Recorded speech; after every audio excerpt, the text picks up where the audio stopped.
What if I were to suggest that you play a key role in the awakening world? And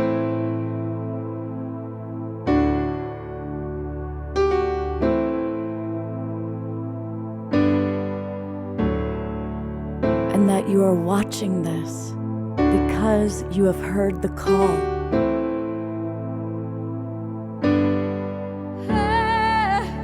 We can start right now by opening our hearts and minds.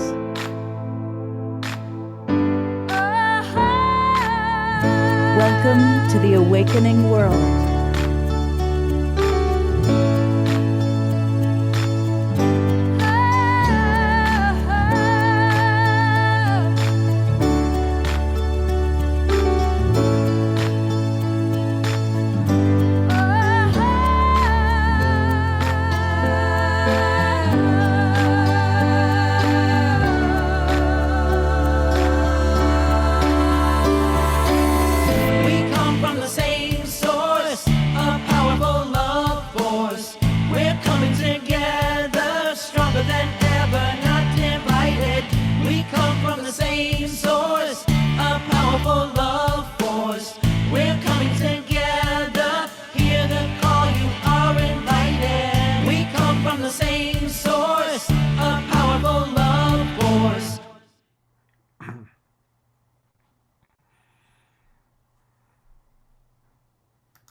Good evening, everybody, and welcome to the Awakening World.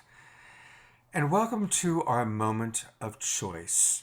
This is a very powerful theme that we're exploring all weekend long, and I'm glad to have all of you listening. Whether you're watching us live in our Zoom room, whether you're watching on Facebook or YouTube, or even if you're watching one of the recordings a day from now, a week from now, a year from now, welcome. I do want to invite those of you that are watching on Facebook or YouTube to consider coming into our Zoom room. And it's really easy to do that. Just go to the globalpeacetribe.com, and register. And you can get all the links to all of our shows for the next 2 months for free. Just use the promo code of New Friend. New Friend. So globalpeacetribe.com, register, promo code New Friend.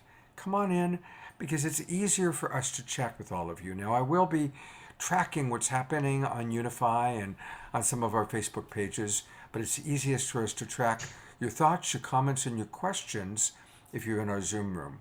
Also, that way you get on our email list and you'll get the replays and the announcements about our upcoming shows and replays to all the previous ones. So, thank you. I also really want to thank Ellen Steinfeld and New Realities for carrying us on YouTube, and our friends John and Summer Raymer, who through the Sign Network get us out to over 100 groups and pages.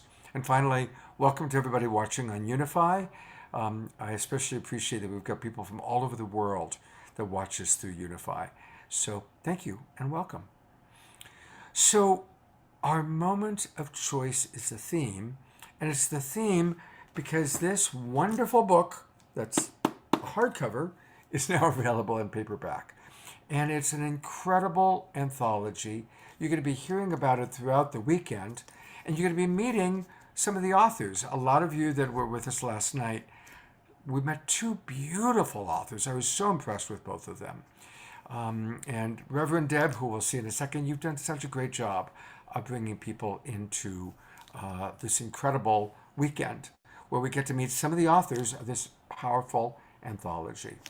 And among the people that you're going to see tonight is John Perkins.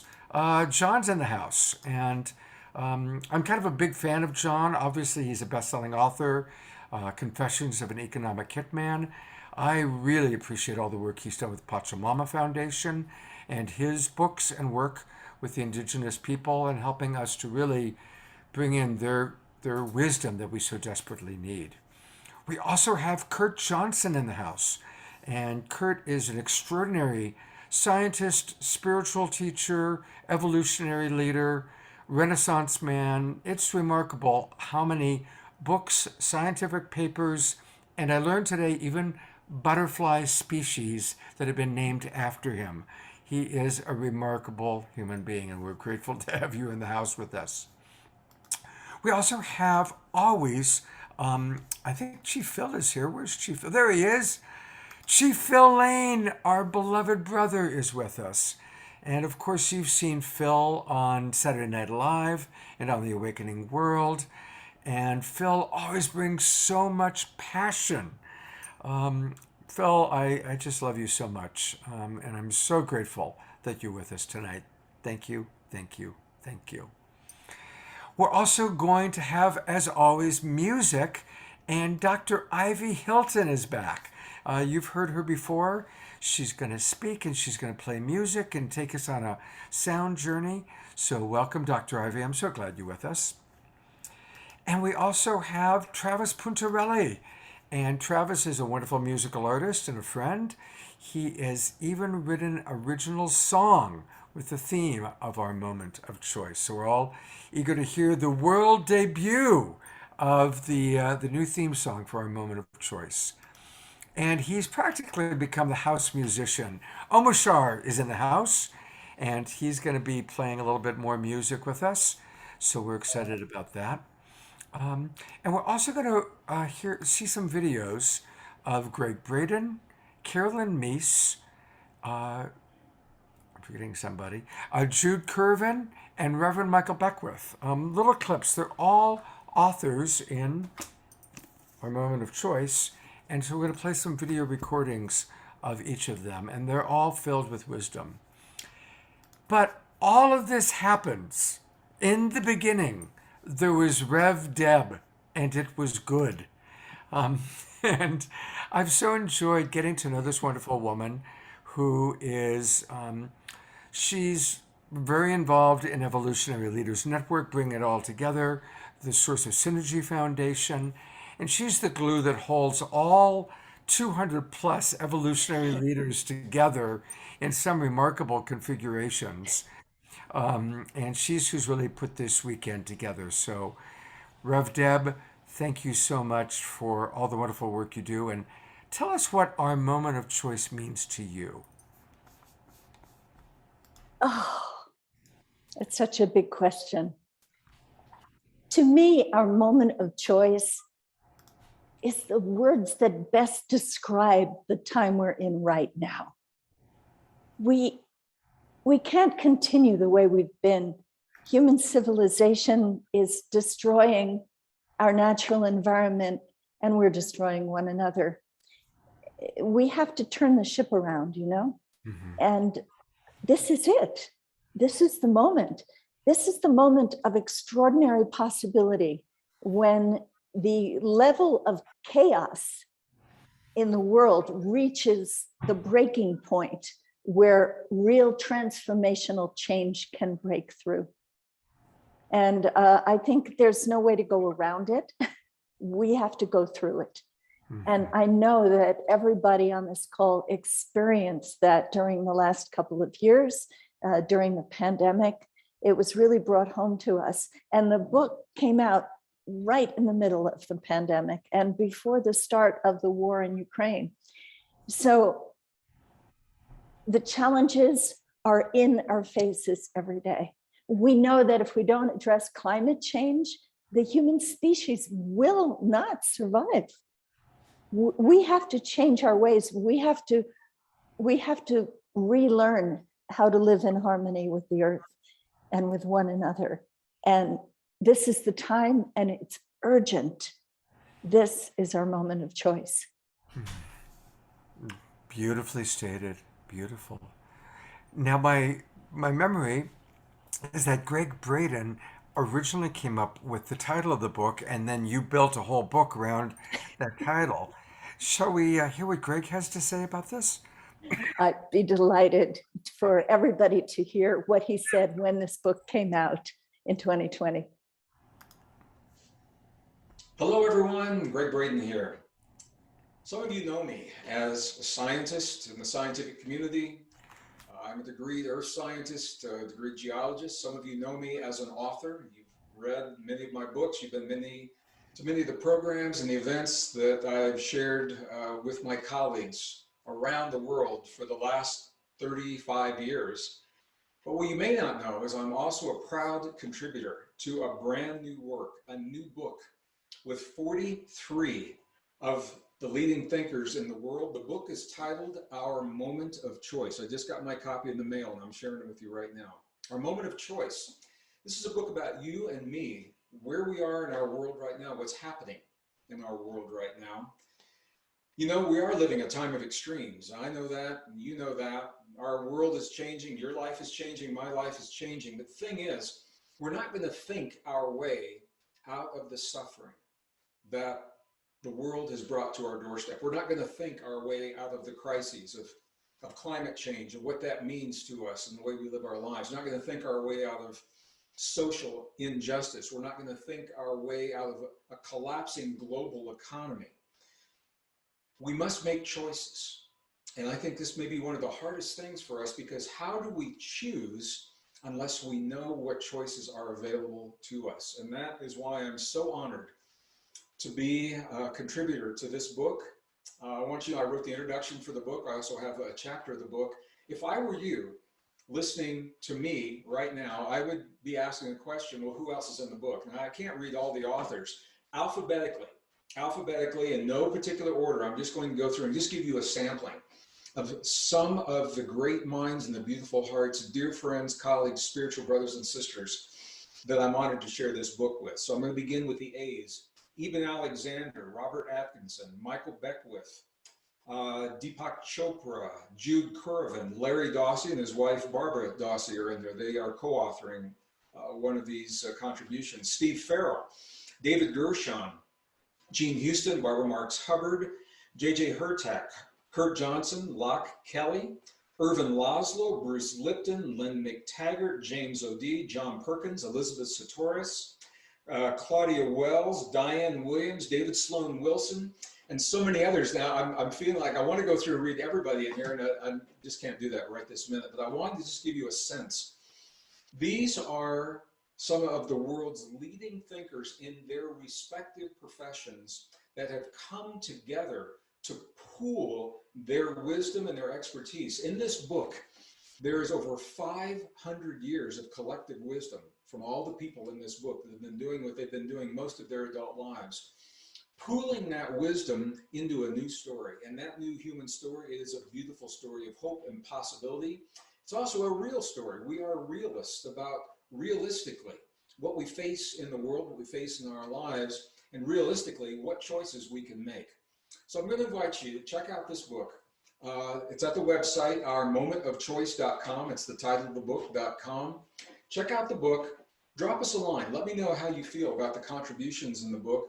You know, it's interesting to me. There are no accidents in the universe.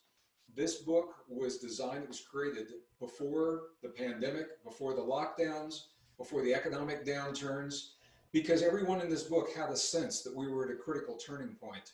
And I think the timing could not be better. So check out the book. Let me know how you think about it. And thank you for sharing a little bit of your time with me today.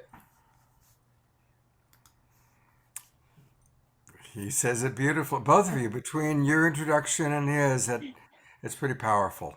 And really, that scope of the authors who contributed to the book is just extraordinary.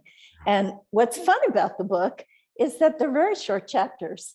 So you get to sample such an array of visionary thinking from beautiful heart-centered evolutionary leaders in very easy to digest chapters. So, well, I'm partial. Understandably. Well, you know, as you know, Deb, because you watch a lot of our shows, music is a big part of our Saturday night show. We've been doing this, I've been doing shows on Saturday night since the start of the pandemic. And we always want to combine inspiration with information and then hopefully taking action. So we're going to continue. And your next musical guest is not only inspirational, but also a member of the Evolutionary Leaders Circle. So Well, now you can tell everybody about what the Evolutionary Leaders Circle network is. Well, the Evolutionary Leaders Circle is a community of people whose work is at the edge of the evolution. It's just that simple. And it started with a very small group of 35 people. It started with Deepak Chopra and many well-known writers such as Gregg Braden and Bruce Lipton and Jean Houston and Barbara Marx Hubbard. And it has expanded over the years to now include 240 evolutionary leaders in all different fields, including spiritual leaders like Dr. Ivy Hilton. That's right. And so here we are. We're all and hosts of The Awakening World, like the Awakening Scott World, Catamas. and honored to be in your company. So anyway, here we are. And everyone watching and listening, you all are evolutionary leaders. We all are imaginal cells in the butterfly forming of the new paradigm. Absolutely everyone is important. But right in this moment, we're going to put our full attention on Dr. Ivy Hilton, who's going to lead us on a beautiful little musical journey, an opportunity to drop in deeper. You've seen her on my show before, but for those of you who are new, Dr. Ivy Hilton is a holistic integrative health practitioner. She specializes in contemplative interventions for wholeness and well-being. She is a remarkable woman, very multi-talented. She's an international sound healer, sacred performance artist, nationally certified restorative justice trainer. Lord knows we need that in our world. Mindfulness licensed psychotherapist, recording artist, and concert soprano vocalist. Wow, what a beautiful combination. What a remarkable being. And Dr. Ivy, I'm so honored to have you with us. Well, thank you so very much. I'm grateful for this moment and this opportunity. And I just want to invite everyone to just sit back and relax. I'm actually wanting to share with you from a new project that I just released called Frequency of Love. And they are sonic meditations using the alchemy singing crystal bowls and the voice. And there's some Om in here, that universal toning, that wherever you are, as you are watching this program, I invite you to join me with the Om and really allow that vibration to fill your entire being.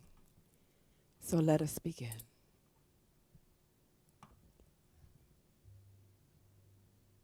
Manifest TV, unknown artist.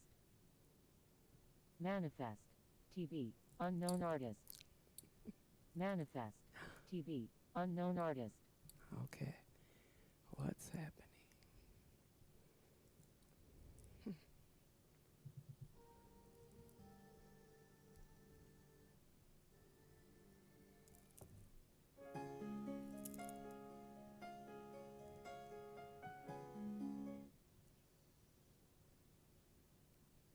Manifest TV, unknown artist.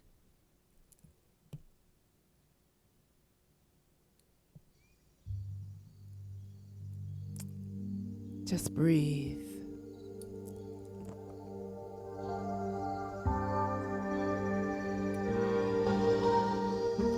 Continue to breathe and just breathe through the nose, filling your lungs with air.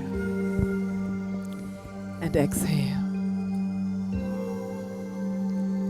Breathe.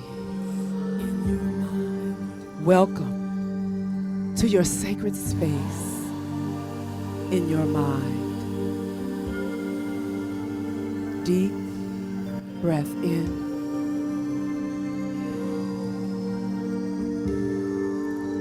Deep breath out.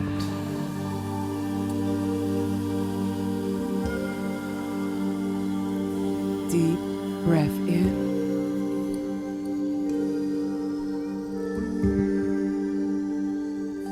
Deep breath out.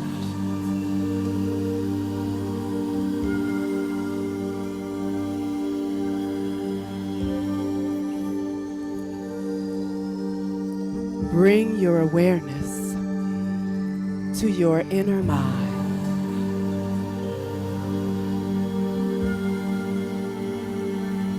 Deep breath in. Deep breath out. Bring your awareness to your thoughts as they float by, one by one.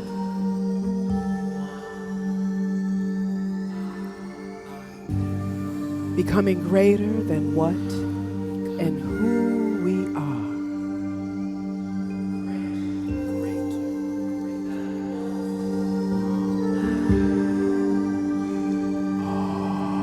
Allow your shoulders to droop down, down, down, deeper and deeper into relaxation.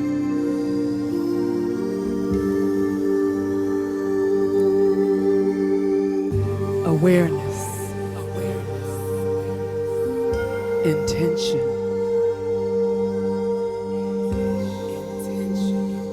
is flowing around your entire being. The mind is a part of your invisible body. And it is time to prepare your mind and your body for our moment of choice.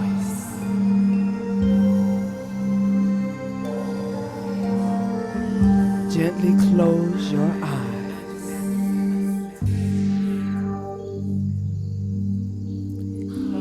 And right now, close your eyes.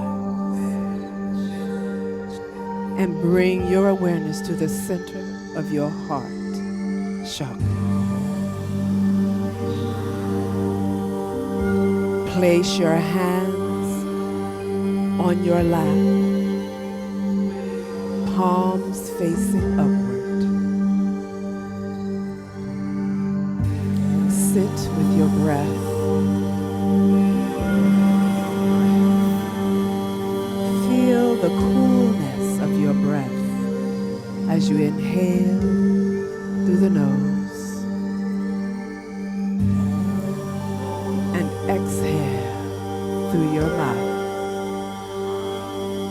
settling in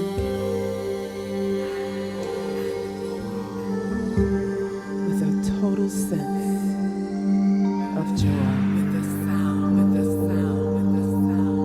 Listen to the sounds of healing energy.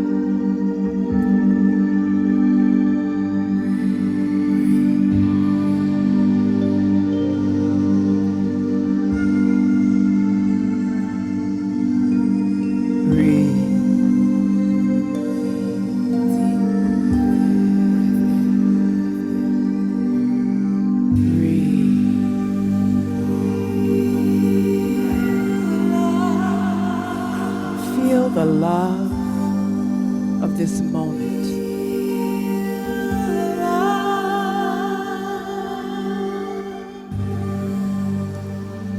Relax. Breathe and relax. Prepare yourself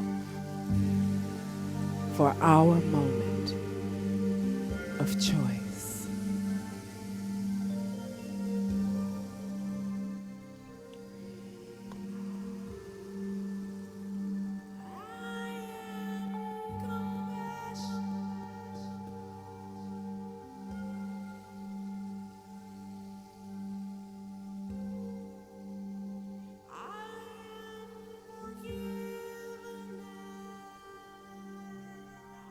Om Shanti.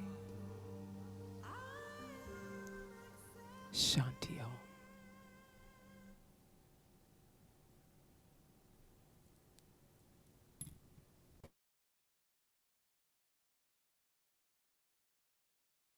Thank you so much, Dr. Ivy. Thank you. And I'm going to keep the spotlight on you for a moment, and I'm also going to let people know that you do some really beautiful sound vibronics experiences. And so you're doing a sonic meditation tour. And so we can learn all about it by going to DriveySoundSpa.com. But tell us a little bit about that. What's happening here?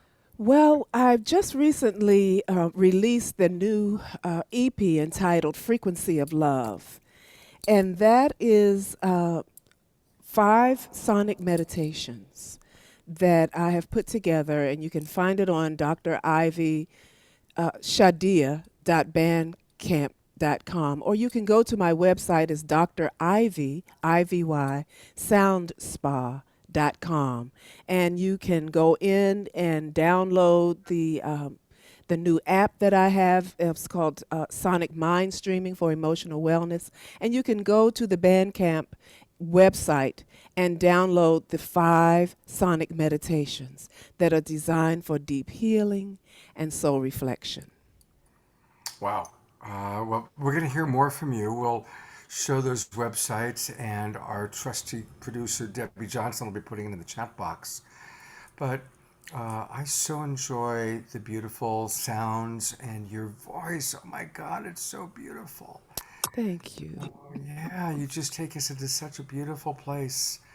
Thank you, thank you, thank you. And thank you for learning how to work all the technologies. I mean, it's like, God bless you for managing all the technologies and maintaining that beautiful, calm, centered spaciousness. Thank you so Give much. thanks.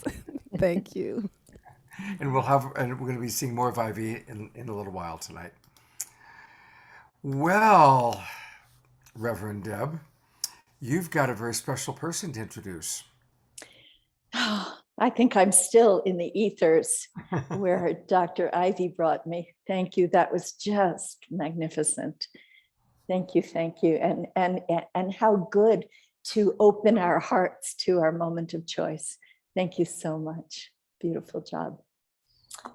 Well, it's my honor to introduce John Perkins. I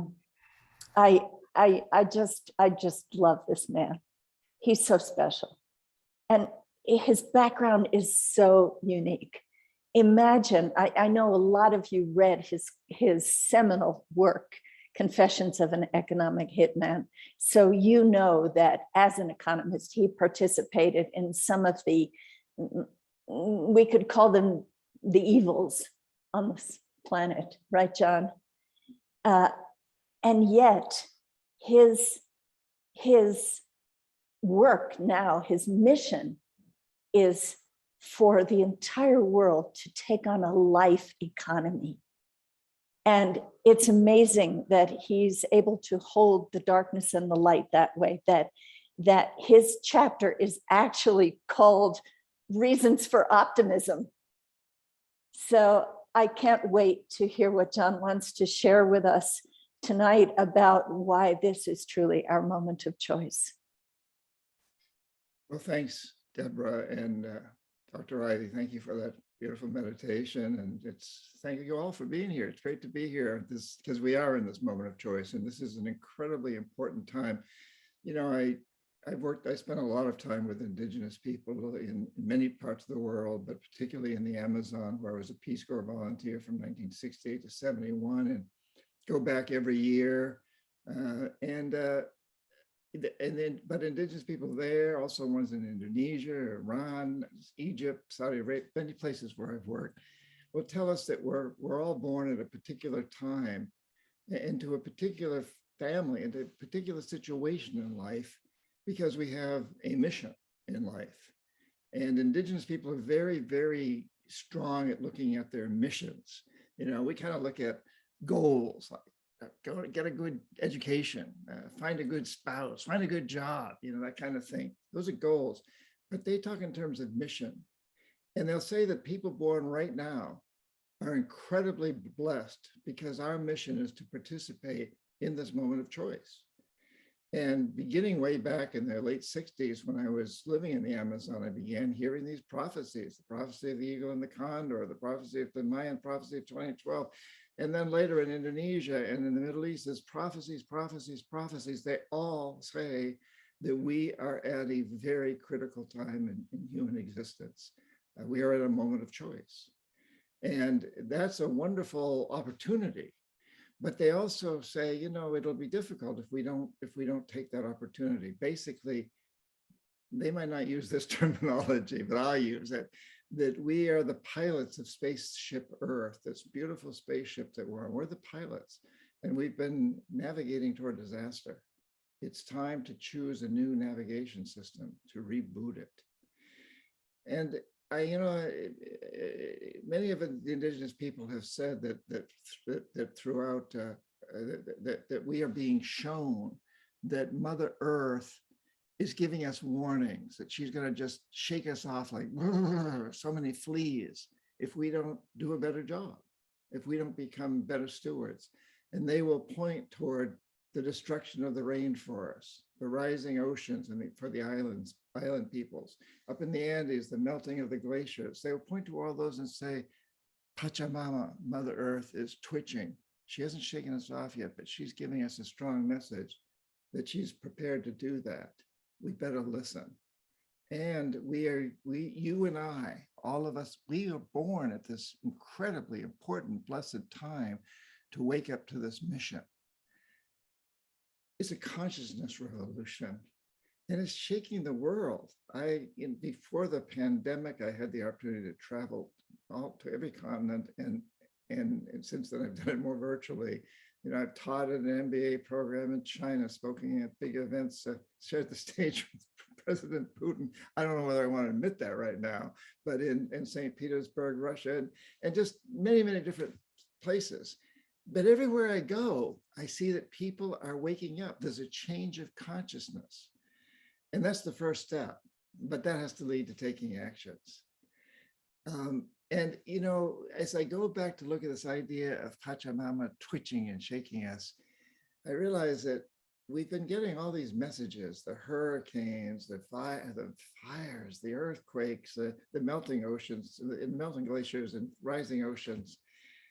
And we've tended to look at those as local events. We may say, hey, that's climate change, it's causing this. But we really look at it as local, like, hey, if I survive a hurricane, the outside world's going to come to my aid. They're going to deliver bottled water and food and help me rebuild. This local idea.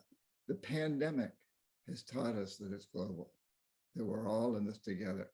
That too is nature speaking out. This coronavirus has come out of nature. It's part of Pachamama. It's a gift. If we look at it that way, it's shouting out to us. And I don't want to downplay the terrible suffering and the people have gone through and the loss of loved ones and so on and so forth. But in fact, the pandemic has shown us that when we know that we have to change, we can change. We've all changed. Everybody on this planet has made changes. In fact, basically every life form has been impacted, even deep in the Amazon. And we've realized that we can change when we have to change, and we can even enjoy aspects of that change. And so this message is coming through very, very strongly now. At the same time, human beings, we're acting rather foolishly, to say the least. You know, I mean, we've all seen what's going on. We thought things like the invasion of the Ukraine were behind us. You know, that the global empire building was done. I have written about this, that we kind of dropped the military type of approach when we saw it didn't work well in Vietnam and then in Afghanistan, and the Russians saw it didn't work well in Afghanistan, but here it is back. And so we're being pushed. We're really being pushed. We're being pushed to wake up, and we are waking up. There's a huge change of consciousness, but now we're being pushed to take action, because the first step is a new perception, a change of consciousness. A reality is totally molded by our perceptions. Our perceptions have changed radically. We are getting these new perceptions. That's beginning to change our reality. That then changes our actions. And once we start to change our actions, we change our perceptions even more. And it's a mushrooming thing. This is the moment of choice. This is the one that's been prophesized by cultures around the world for millennia. They've been prophesizing this. The Mayan prophecy of 2012 goes back several thousand years. We don't know how far back. And the same with the eagle, same as all of them. They go back pre-biblical times. And but now they're coming to fruition. We are at that time. And again, I just want to leave with the idea that I think we all should feel blessed that we're part of it. It's easy to be fearful. It's easy to say, well, I wish this wasn't happening. Well, it is happening. And you and I are in positions to do something about it. But we absolutely must do it. The moment of choice is here, and we must choose to take the necessary actions to turn things around.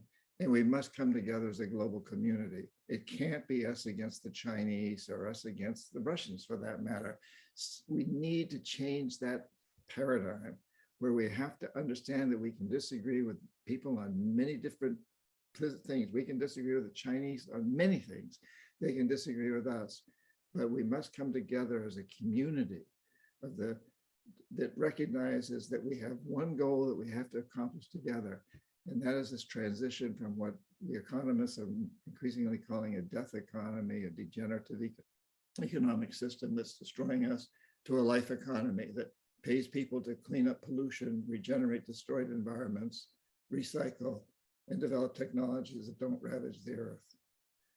That's our challenge, and we are all blessed to be part of it. So I encourage you to enjoy this time and take it very seriously, and look at what it is you specifically can do. What touches your heart that you most want to do to participate in this? Thank you. Thank you, John. And before we let you go, one of our Zoom people is asking, well, John, what do you think are the necessary steps we can take? Now, you've outlined several, but is there any other specific action that you would encourage individuals to take? I think we all know about minimizing consumption and treating the planet better, and cutting back on eating meat or don't eat it at all. I've become a vegetarian fairly recently. Those are all, we all know those things. I don't need to go over them. I like to talk, though, about each and every one of us needs to look at what we each want, what will give us the most satisfaction. So I think there's several questions we can ask ourselves. 5 of them. I'll very quickly go through them. One is, what do I want to do for the rest of my life? What will bring me the greatest satisfaction? Question number 2, how do I do that in a way that helps others, that helps the planet, that makes the transition from a death to a life economy? So what I would say, what I most want to do for the rest of my life is write books. I love to write. So 2, I'm going to write books about doing that. 3, what's stopping me? What's getting in the way? Oh, I don't have enough time to write. 4, when I touch that jaguar, when I face that block, that thing that's saying you don't have enough time to write, I change my perception. I say, hey, I can watch an hour or less of television 3 nights a week and write or every night. And then 5 is, what actions do I take? And a writer has to write and write about these sorts of things, but it has to come from our heart. I have a good friend who's a carpenter, and he would say, I want to work with wood in my hands. And how do I do that helps the earth? I work with sustainable materials. What's stopping me? Well, my clients don't want to pay the extra price from sustainable materials. How do I change that perception? I tell my clients it's not a cost, but that extra price is an investment in the future for them and their children. And then the actions I take is I build with sustainable materials, and I keep telling them and their children, listen, your parents are paying for me to build this house or this cabinet with sustainable materials because it's an investment in your futures. And every one of us can do that, but we have to do, each individual, we've all got a role to play in this, and it's different for all of us. It's very important that we follow our hearts, that we do what brings us the greatest satisfaction so that we won't burn out. Yeah. Thank you, John, for that. And yeah, so everybody, think about what does bring you great joy when you're in alignment with your divine purpose. What is that? No more excuses. We got to do our divine purpose. I want to just remind everybody that all things John Perkins take place at his website, which is his name, johnperkins.org. And John, I'm wondering, are you going to be, do you have any, I know that you lead people on amazing journeys and events. Do you got any coming up that we can think about joining? I see this is a little bit past. Do you have any future events coming up? Yeah, Tours?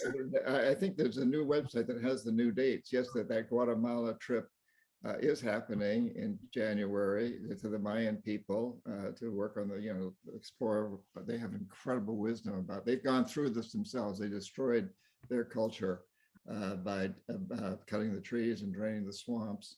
That's in January. And before that, in December of 2022, a trip to the Amazon. And that should be on the website too at this point. Well, there it is. Okay. I think, yeah. Let's December, see. yeah, there there it we is. go. December Yeah, 2nd. exactly. The next one down is Touching the Jaguar, which is January 12th. And then after that, I'm teaching at Blue Spirit in Costa Rica, which was founded by the founder of the Omega Institute. And after that, which isn't on there yet, I don't think, oh no, let's see, this one's in the Bahamas, Shivananda, an ashram in the Bahamas. And I guess the Blue Spirit one is not up there yet because they haven't put it on their website. But yeah, there's a lot of things coming up, and I would Boy, love those are very to cool. join me. Very cool. JohnPerkins.org. JohnPerkins.org. All right.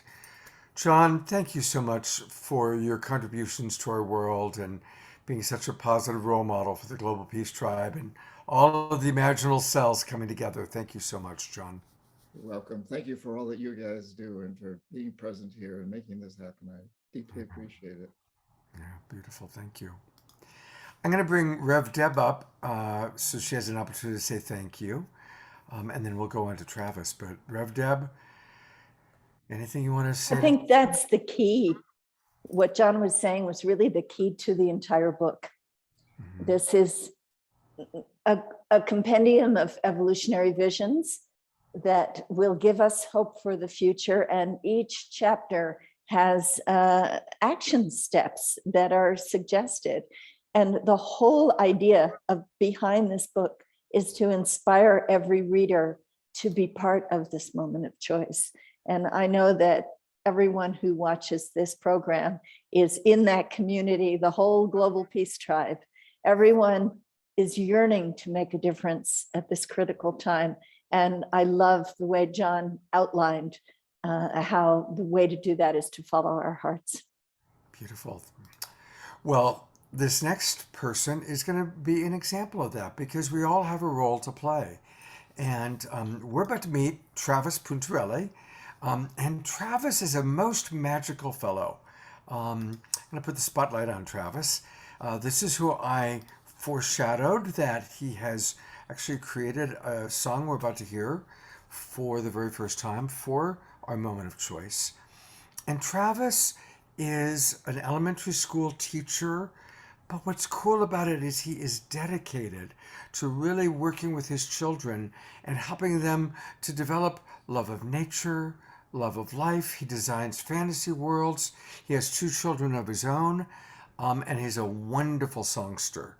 And as you're going to see, he's got a very whimsical spirit.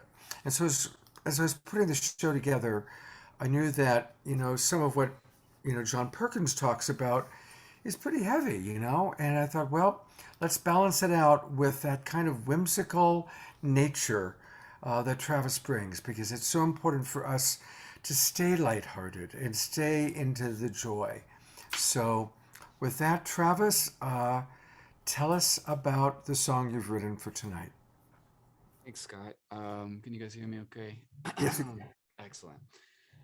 The song tonight, I was just meditating on some of the writings from the book and really thrilled with them. Especially one of them touched me, the one by Constance Buffalo.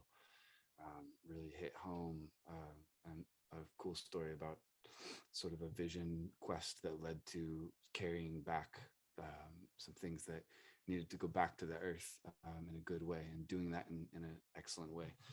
And so I was meditating on that, and this image comes to me of sort of these two. The song is a sketch, if you can imagine, like maybe out of charcoal. It's got 3 little verses to it, and there's these 2 divine beings looking at each other for the first time in a long time, or maybe one of them is just realizing that they've been looking for a long time. and they're looking into each other's eyes and realizing all of these things. And it's got 3 verses, and the one of them is sort of dark, and then the second one is sort of like a personal awakening, and the third one is the whole world awakening. So I'm just gonna dive into it if that's all right. Another thing about the lightness too is so much of my own journey has been liberated through humor. So I hope this is all right.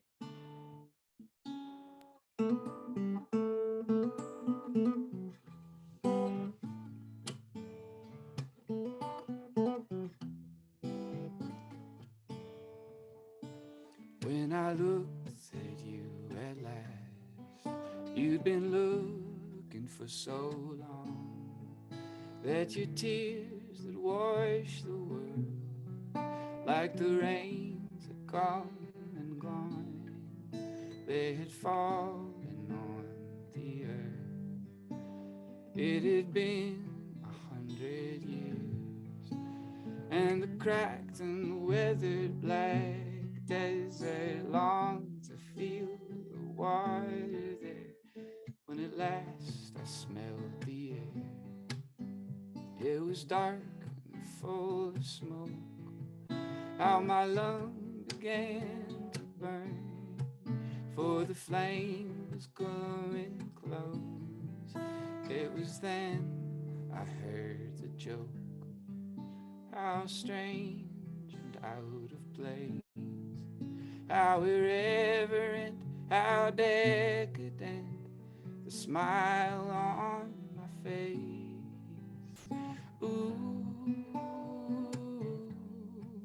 in the end there will be seeds and starts, exploding stars, unity, humor, you and me.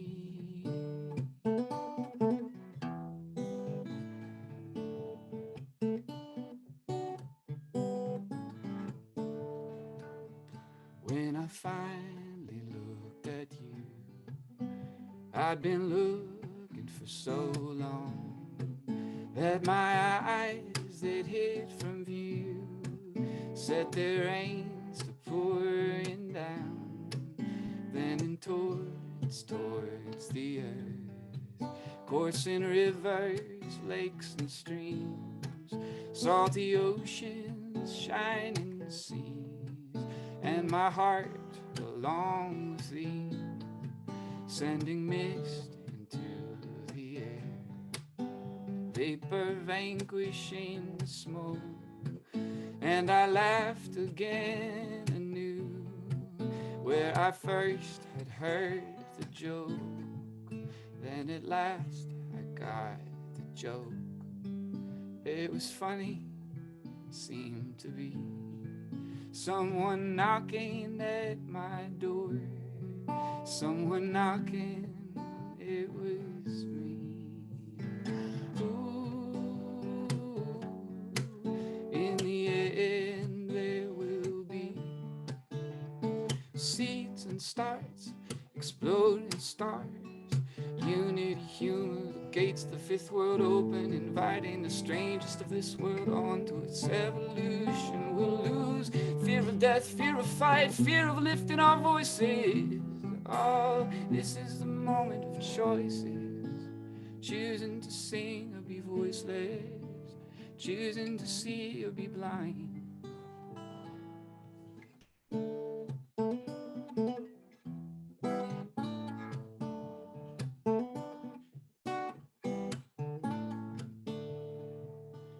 When at first I looked at you, you'd been laughing for so long, and at last I really knew you were right and I was rolling on the music of your song. It was ringing through the air, every thunderclap and canticle, every bird band singing magicals, and the forest joined the choir, and the mountains sang the lead. Every flower, every seed, every fern curl and awakening world I never knew. It was ancient, it was new, it was grateful, it was great. It is still, so we'll celebrate. In the end, there will be seeds and starts, exploding stars.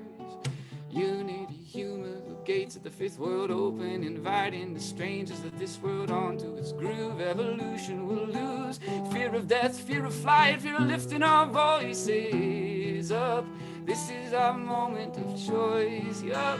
This is our moment to raise our hands, raise our hearts, raise our eyes and choose. Dance.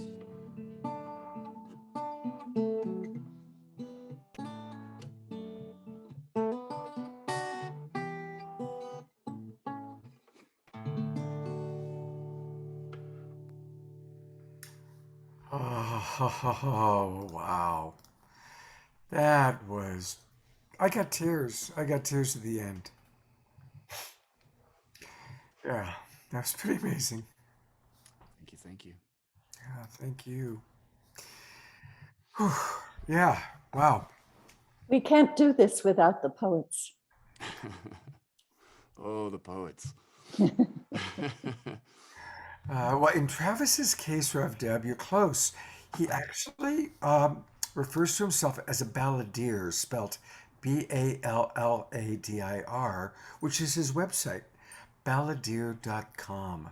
Beautiful. Anachronistic songs from a modern day bard. Hearken, hear, and hire him here. So that's where we can learn more. And, you know, we support so many of our musicians through Patreon. Kristen Hoffman and Cornflower and Nina Gray, so many of the people that you see, I personally support through Patreon. I'm going to support Travis from now on Patreon. And it's a wonderful way to do that. So please go to his website. Please support him on Patreon. And luckily, Travis is going to play another song for us to close out the show at the end of our evening. Anything you want to say, Rev Deb? Just how important music is. It just goes right to our hearts. And really, I think that's where the source of our changes comes from. You know, if we're going to make a different choice, if we're going to have a different world, we can ride there on the waves of song. Yeah, the artists are always ahead of the curve, always. Travis, thank you. That was beautiful. And we'll see you in a little while. Thanks, everybody. Rev Deb, you've got another special introduction. I do. It is always a challenge for me to introduce Dr. Kurt Johnson because he's such an extraordinary person. He has such a rich and unique background, and he is able to hold so much information in his mind and in his heart. He has been an extraordinary benefit to the Evolutionary Leaders Circle in taking on our new synergy circles. We now have, I think we're going on 15 synergy circles, which are action areas that you can see on the website at evolutionaryleaders.net/synergy circles, because many of these are starting to open to people who are not in the Evolutionary Leaders Circle. And Kurt remembers who everybody is and what books they wrote and what their ideas are. And he's just a master networker, and he's a man of so many gifts. And I was so grateful that he took on this project as one of the co-editors of our Moment of Choice. And he also wrote a piece with our fellow co-editor Bob Atkinson, as well as a chapter with Dr. David Sloan Wilson. So I can't wait to hear what Kurt wants to talk about this evening about why now is really our moment of choice. Yeah, so Deborah, thank you. Actually, my job is really easy tonight because I get to talk first as an editor and then also as a host of what's coming up from the Evolutionary Leaders. So I was really privileged to be one of the editors along with Rev Deb and Dr. Robert Atkinson of this book, Our Moment of Choice. And this book is just as relevant today being released in paperback as it was when it was first released by Beyond Words, Simon and Schuster. And that's because, as John and all of our other speakers have said, this is a moment of choice. And it's a moment now to remember, again, reprising what John said, that this is not only just a moment of choice, but it's a time for assessing our evolutionary visions and our hopes for the future, that optimism that John talked about, because we are in a landscape that includes some bad news and also some good news. And it's a tug of war really between challenges, really severe challenges, and the solutions that our species is demanded to come up with. So those areas of engagement where those solutions need to happen are really across the 7 circles that the book is structured around. And those 7 circles that are in the book include human and global relations, environment and ecology, business and society, health and happiness, the relationship of science and spirit, and our vision for the future. And if you don't think that those are as real today as at any time in our history, just click on your news. So all of us at the Evolutionary Leaders, of course, are a circle of influence, as is everybody who's on this show. Everyone whose heart is asking them to reach out and work toward this changed world. And so the Evolutionary Leaders is also this year building out from these 7 circles of engagement in our moment of choice to a new series on Voice America, which is entitled Humanity's Moment of Choice. And what we're going to be doing there, both with audio programs, radio, and also video programs, is a series of programs across 2022. There'll be a different host for every program, and we'll be addressing really all the areas of engagement that are represented by actually what's going to be 17 synergy circles of the Evolutionary Leaders. So that programming, which, and I think we're going to be sharing a lot of it across with Scott and with so many other people that have every kind of media imaginable across our Evolutionary Leaders community. But those topic areas are going to include Indigenous wisdom, how we bridge consciousness and political divides, how we actually co-create this global transformative movement that we're a part of, how we address an ecological civilization and sustainability, how we have transformative education, the vision and cosmology for our future, and discussing the impact of media, relationship of science and spirit, global stability and peace, gender equality and equanimity, and finally addressing the importance of our individual lives in spiritual practice. So we're going to be having an amazing time sharing with you from the Evolutionary Leaders all through 2022. You're going to be able to find that. I think Scott's going to probably put some things up on the screen here, but just that's the Convergence at Voice America. Easy to find by just Googling Convergence at Voice America. There it is. Or actually our Facebook page, which is Convergence Voice America. So this is actually our first show, which is running now. It's from the Ecological Civilization Synergy Circle. And I think John Perkins will see some of his fellow New York Times bestselling authors there, David Corton, Dwayne Elgin, joined by Jude Currivan, Richard Clugston of the Earth Charter Commission, and so many more in that program, Humanity's Moment of Choice, Choosing Earth. So that's what we're going to be up to across all of this programming for the year, across all of these areas of engagement that I know all of you represent too. So with that, easy job, kind of as the prompt man for all that's happening, and toss it back to Deborah to see what else she might like to say.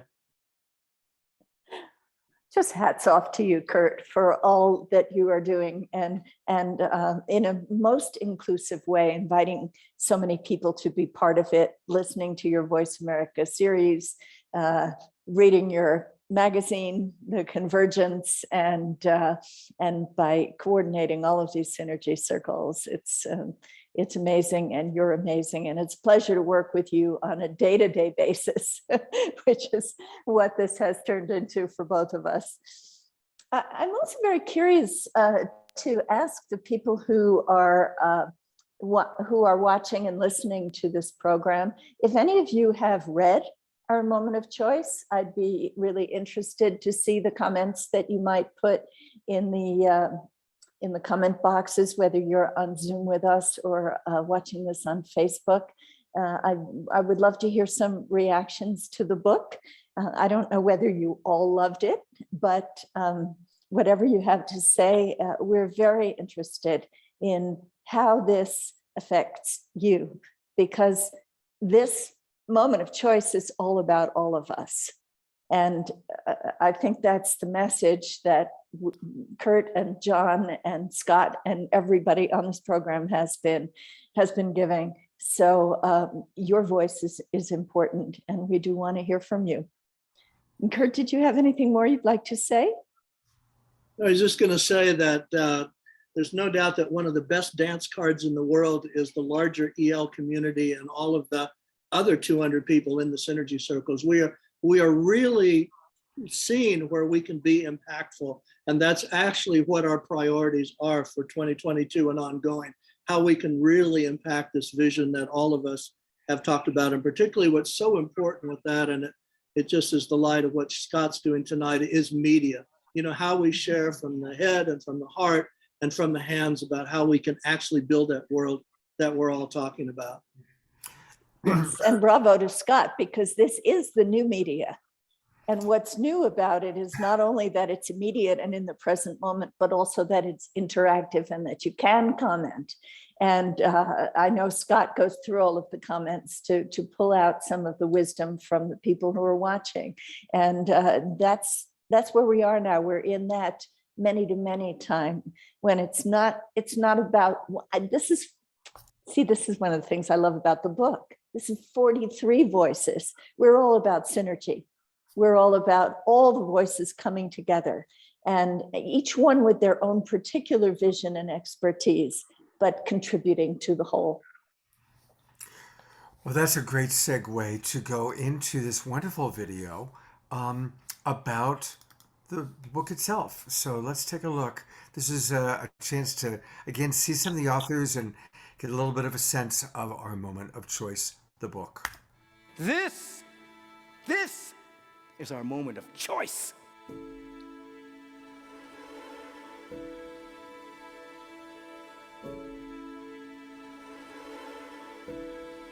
We are living a time when the unsustainable ways of thinking and living from the past can no longer continue. Conflicts, injustices, inequalities, and exploitation are all symptoms of a deeper dis-ease. Things are moving at a very rapid pace. We're in a planetary shift, a shift of priorities that are breaking up the old paradigm throughout the world. As we search for new solutions and healthy ways to move forward from our time of extremes, the question is, what's possible for us in our lives? We are moving into a great new dawning, a great new day for humanity. This is our moment. How can you tell the future? By making the future.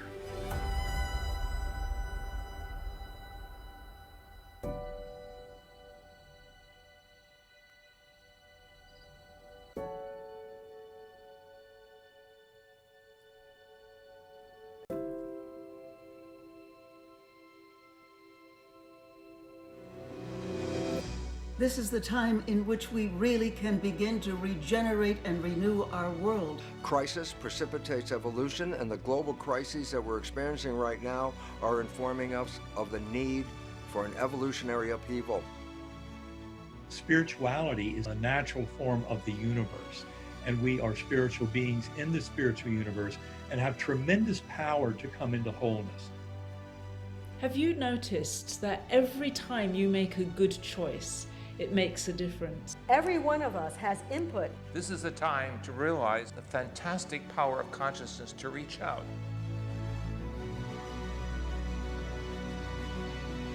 We now have system sciences, we have the quantum sciences. We have healing hidden powers within us.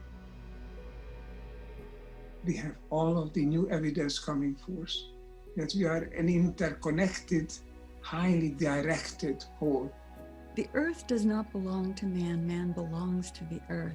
We're no more than a thread in this weaving of life and in all creation. Everything in nature, everything in reality has a purpose. Purpose is a key aspect of birthing genius.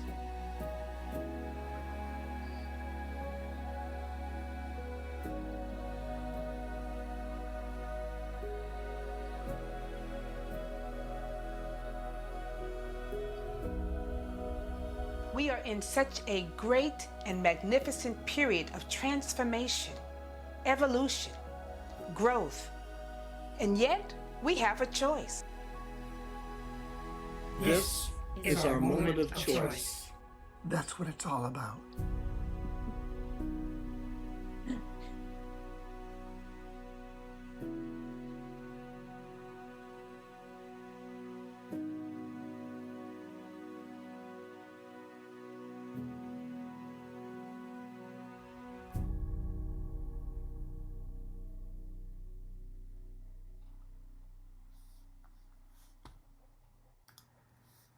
It's a beautiful video. It's a beautiful book. Special thanks to Frank Jacob for making that beautiful video, and to the Source of Synergy Foundation for making the whole project possible. You know, this would be a good time for you to tell people a little bit about the Source of Synergy Foundation. Could we meet your dog first? Oh, you can. And you know, I don't always bring her on, but we're moving, and there's a lot of upheaval going on in the house right now. So she's a little, especially needing a little. She's been needing a little extra attention. So this is Jasmine Bear, and she's going to be 3 years old in about a week, actually. Anyway, thank you for asking. And Very precious and very important to bring in the four-leggeds. This is not just a moment of choice about humanity. This is about all life on the planet. And you have an animal and plants behind you. So thank you. And John brought his Jaggy. yeah. John, if your cat decides to make an appearance, we will add her to the mix here. We'll see if she's on the prowl somewhere, his little Jaguar. She's watching the show from her, what we call her castle. There she is. Oh, there she is. Yeah. Beautiful. She says, I don't know about that dog, though. Yeah, well, maybe see, this is the greater synergy. Right, exactly. Dogs and cats can get along, so can the US and China. Exactly. There we go. May that be the analogy. So hopefully you'll learn more about the Source of Synergy Foundation tomorrow morning when your Sunday morning show features Diane Marie Williams, who founded it in 2008, I believe. Maybe it was 2006. Well, sure. That's a great segue. Thank you. I will pull up just a reminder that, of course, every weekend we tackle a topic. This weekend, of course, it's our moment of choice. And tomorrow, we're going to have Diane Williams, who's the founder of Synergy Circle. And tell us about, now, Rev Deb is being replaced by Justin Fairman. So since you brought up tomorrow morning, tell us a little bit about our guests for tomorrow. Oh, you're going to love Justin Fairman. He's a really unique voice, a little bit younger generation than many of us elders in the book. And he is well known for the Flow Institute and for Conscious Lifestyle magazine. And that's going to be really special. You heard Reverend Sylvia Sumter on the video trailer. She is one of the most inspiring ministers on the planet, along with Dr. Michael Beckwith. And you have Bob Atkinson of the One Planet Peace Forum, and he is our third co-editor of the book. And he is all about wholeness. So I know you're going to enjoy meeting him as well. Beautiful. So that's tomorrow morning at 10 a.m. Pacific time, 1 o'clock East Coast. So please, everybody, please do join us. So we've got a wonderful video that we recorded last week with Jude Currivan. And the video actually starts with Rev Deb doing a little bit of an introduction. But Deb, is there anything else you'd like to say about Jude before we play the video? Oh, for those of you who don't know Dr. Jude Currivan, she is a cosmologist. She was like one of the biggest women in business in Britain, and she just tossed it all and went back to school and got a PhD in, I believe, archaeology, and just went into this whole other direction. She has written The Cosmic Hologram, which is about the nature of reality. And recently, she is one of the scribes of the unitive narrative, which you will learn more about in the future. But meanwhile, she has an extraordinary worldview. And I look forward to hearing this interview again, because every time I listen to her, I learn something else. Well, I'm so excited to be here with evolutionary leader, cosmologist, and dear friend, Dr. Jude Currivan. She is such an amazing thinker, philosopher, scientist, and she brings so much spirit to everything that she does with her totally unique approach. So we were thrilled to include her as one of the authors who contributed to our moment of choice. And I think that her work is particularly important right now. So Jude, welcome, welcome. And I would love you to just tell us a little bit about why you believe that this is our moment of choice. Well, thank you, Deborah. It's always wonderful to be together. And I guess in one sense, we've been sensing that a moment of choice was coming. And, you know, when any system, whether it be an ecosystem or human, our collective human family, a moment does come where the old ways of being are unsustainable, and they come to that point. And then you get a situation where actually it tends to happen at the same time. There's a breakdown and a breakthrough, but there's a moment that is a moment of choice. And my perspective is that, you know, as a collective human family, we have had a general worldview up until this point, certainly in the West, of essentially materialist separation. We've had a science that tells us that the world is about separate things and is solely material. And we're now actually at the forefront of compelling evidence at all scales of existence and across numerous fields of research that's fundamentally flawed.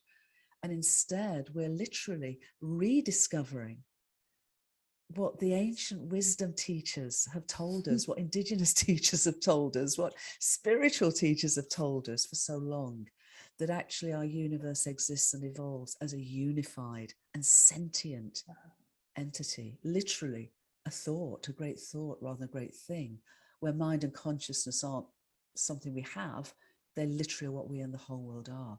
So we're at a moment now in our human journey where, first of all, we're at a point of unsustainability. We cannot go on as we are, with a worldview of separation that has driven a worldview of has driven a world of suffering.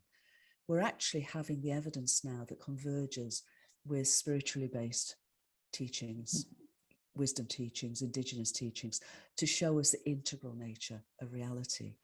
And so that, for me, is a game changer, because it actually gives us authentic hope it gives us the inspiration and empowers us at this, what has to be a moment of choice, because we can't have a longer term wait for a moment of choice, but it gives us all that authenticity and inspiration and underpinning and grounding to make a choice to, instead of fall into fear, to literally leap into love. Leap into love. I love that. And Jude, I want to bring up another concept that I learned from you in your most recent book, Gaia, Her Story, not history.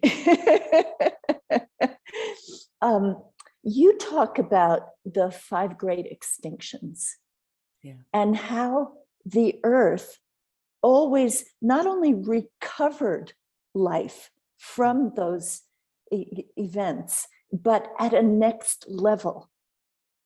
And it gives me chills just even thinking about this concept that perhaps the dinosaurs had to leave to make way for a higher order of consciousness, of intelligence, of a different kind of life. So all of this talk about, are we in the process of the 6th great extinction? And is it going to take us out? When I think about this concept, then it gives me hope that it's actually a moment of evolution where something amazing could emerge. I wholeheartedly agree. And just to say that the book sort of has gone to be called now The Story of Gaia, but it's certainly Gaia's story. It is her story. It's always her story. Absolutely. Yes, what we find is that when we look at the whole arc of biological evolution, of course, biological evolution began about 4 billion years ago. By that stage, the universe had evolved from simplistic complexity from 13.8 billion years ago. So what a journey that was to actually come to the opportunity for our planetary home to be able to nurture biological life and its complexity and its evolutionary arc. So yeah, every time from the very beginning of that particular journey, there's been a sort of wave of evolution from simplicity to complexity. And what's happened after a certain period of time, and it can be hundreds of millions of years, a point's come where the most complex forms of life had almost run their course. Almost run their course. And in most cases, the breakdown was one that was imposed by Gaia. But at each time of a breakdown, then, as you say, a new arc, a new wave of evolutionary journey from simplicity to even greater complexity.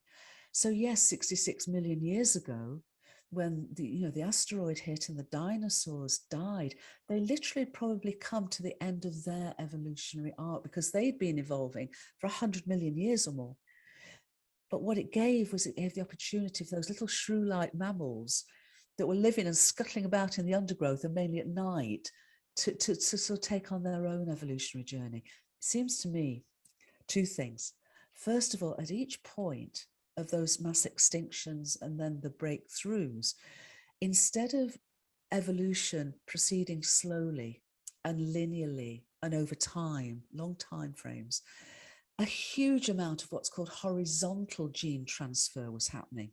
Very, very rapid changes actually going through the intelligence and the informational templates of the whole of the biosphere. And it's quite extraordinary. And viruses are key change agents in that horizontal gene transfer. Here we are, where we're at a point where we cannot evolve further unless we consciously evolve. We've come to the point of, our biological complexity, but unless we consciously evolved, perhaps, yes, we are doomed to be extinct, because Gaia will find a way of carrying on that intelligent evolutionary arc. And yet here we are waking up to remember we're inseparable, waking up to realize that we are, microcosmic co-creators of our entire universe. Waking up, I hope, at the end of reading the story of Gaia, to remember we're Gaians. And instead of horizontal gene transfer, although that might be part of it, our conscious evolution could be driven by horizontal meme transfer. New ideas of who we are, old ideas remembered of who we really are.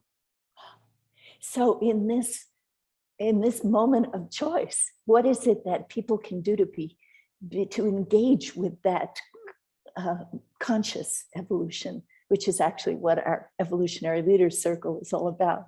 So how can people individually make a difference in that enormous arc of evolution? Very easily. We talk at Whole Worldview of acting local, feeling global, thinking cosmic, what we've just described as cosmic, incredible journey of our universe. But bring that down into everyone's lived lives. Perhaps be open to a practice, a regular, perhaps daily, hopefully, practice of reconnection, whether it's gardening, being in nature, meditating, yoga, whatever it is that helps us to connect with our heart's song and helps us connect with that oneness, that unity of which we're all part. There are many other ways, but that's one. Two, never think any action is too small to count, because this world is non-linear. A tiny act of kindness can absolutely unleash a wave of compassion and transformational change.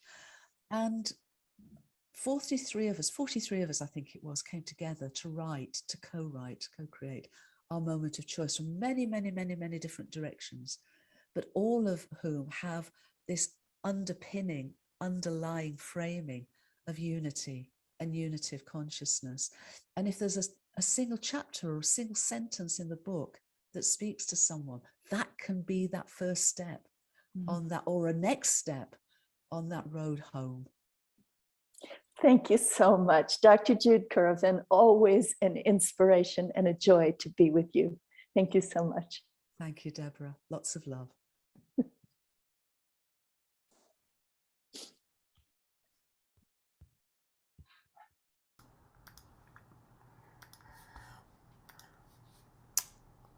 In case we needed a larger perspective.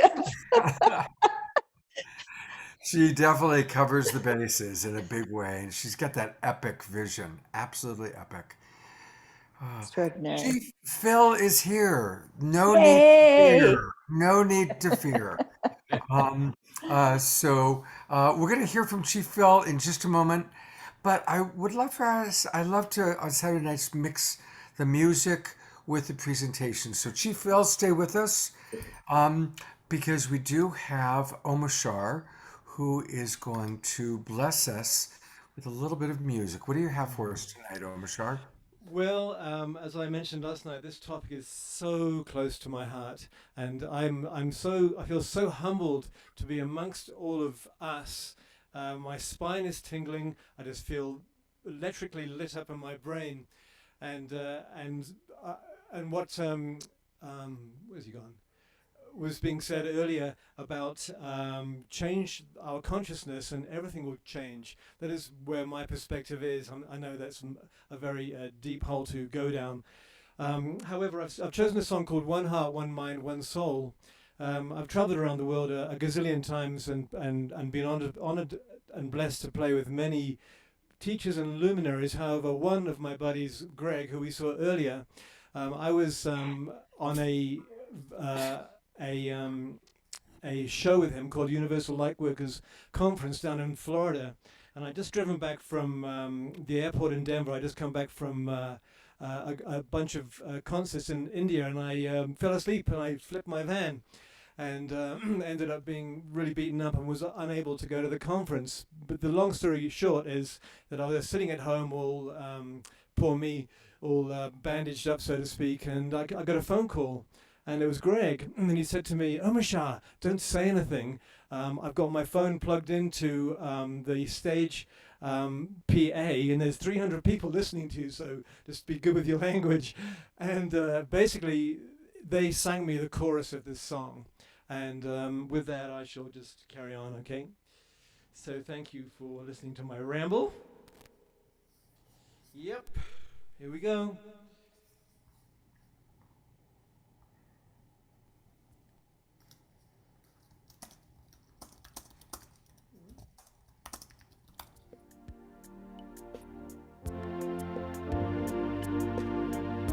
Deep breath.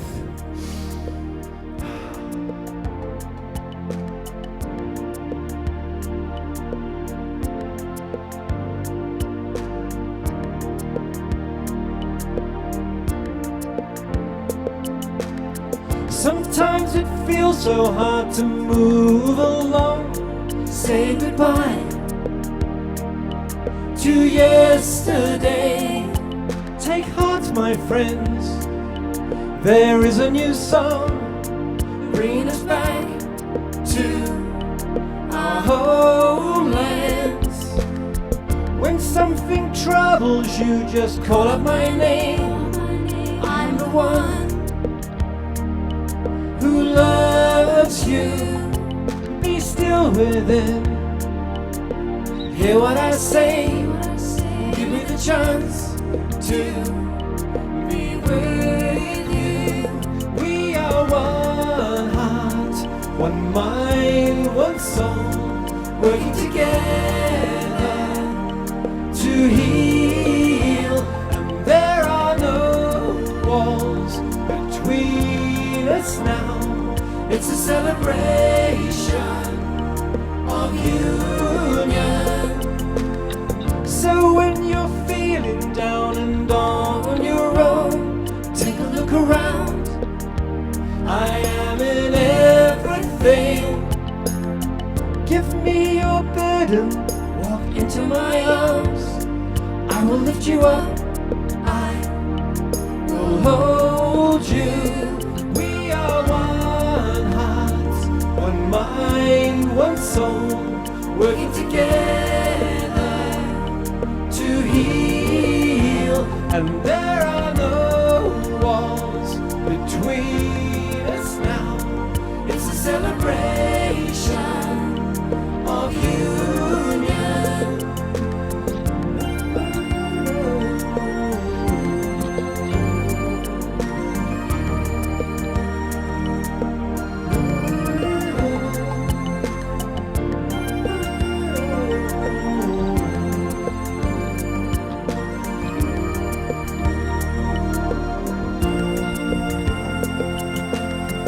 We are the ones who hear the new voice calling us home to freedom. Fear not, my friends, this is a new place full of new joys and happiness. Yes, we are one heart, one mind, one soul, working together to heal. And there are no walls between us now. It's a celebration of union.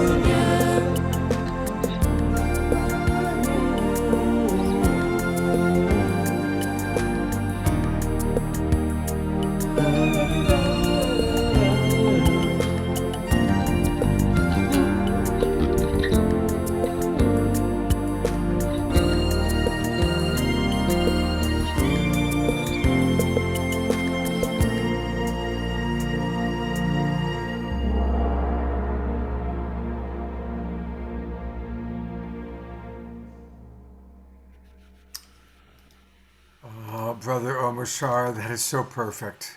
Always fun. Always a blessing. Thank you so much. Oh, thank you. I'm going to gallery view, seeing people smiling and appreciating you there for a minute. All hail Omashar! That's right. And by the way, you know, Omashar is very generous, and he's got some great music on YouTube. So just go to YouTube, and it's Omashar Music, and he's got some really beautiful songs, some beautiful videos. And he's going to play one more song for us during the after show tonight. So, Yes, thank you so much. Blessings. Namaste. Namaste. Namaskar. Well, we're both going to introduce Chief Phil. I'll go first. When I think of Chief Phil, the word passion, it is what comes to my mind. What I love about you, Brother Phil, is that you do everything with so much passion. On our shows, I've never met you in person. I've only seen you in my Zoom room, but I've seen you cry. I've seen you sing. I've seen you dance. I've seen you, speak with so much power and passion. I love that you do everything with passion, and I think that's what we need in our world at this time. So thank you for modeling passion with all that you do.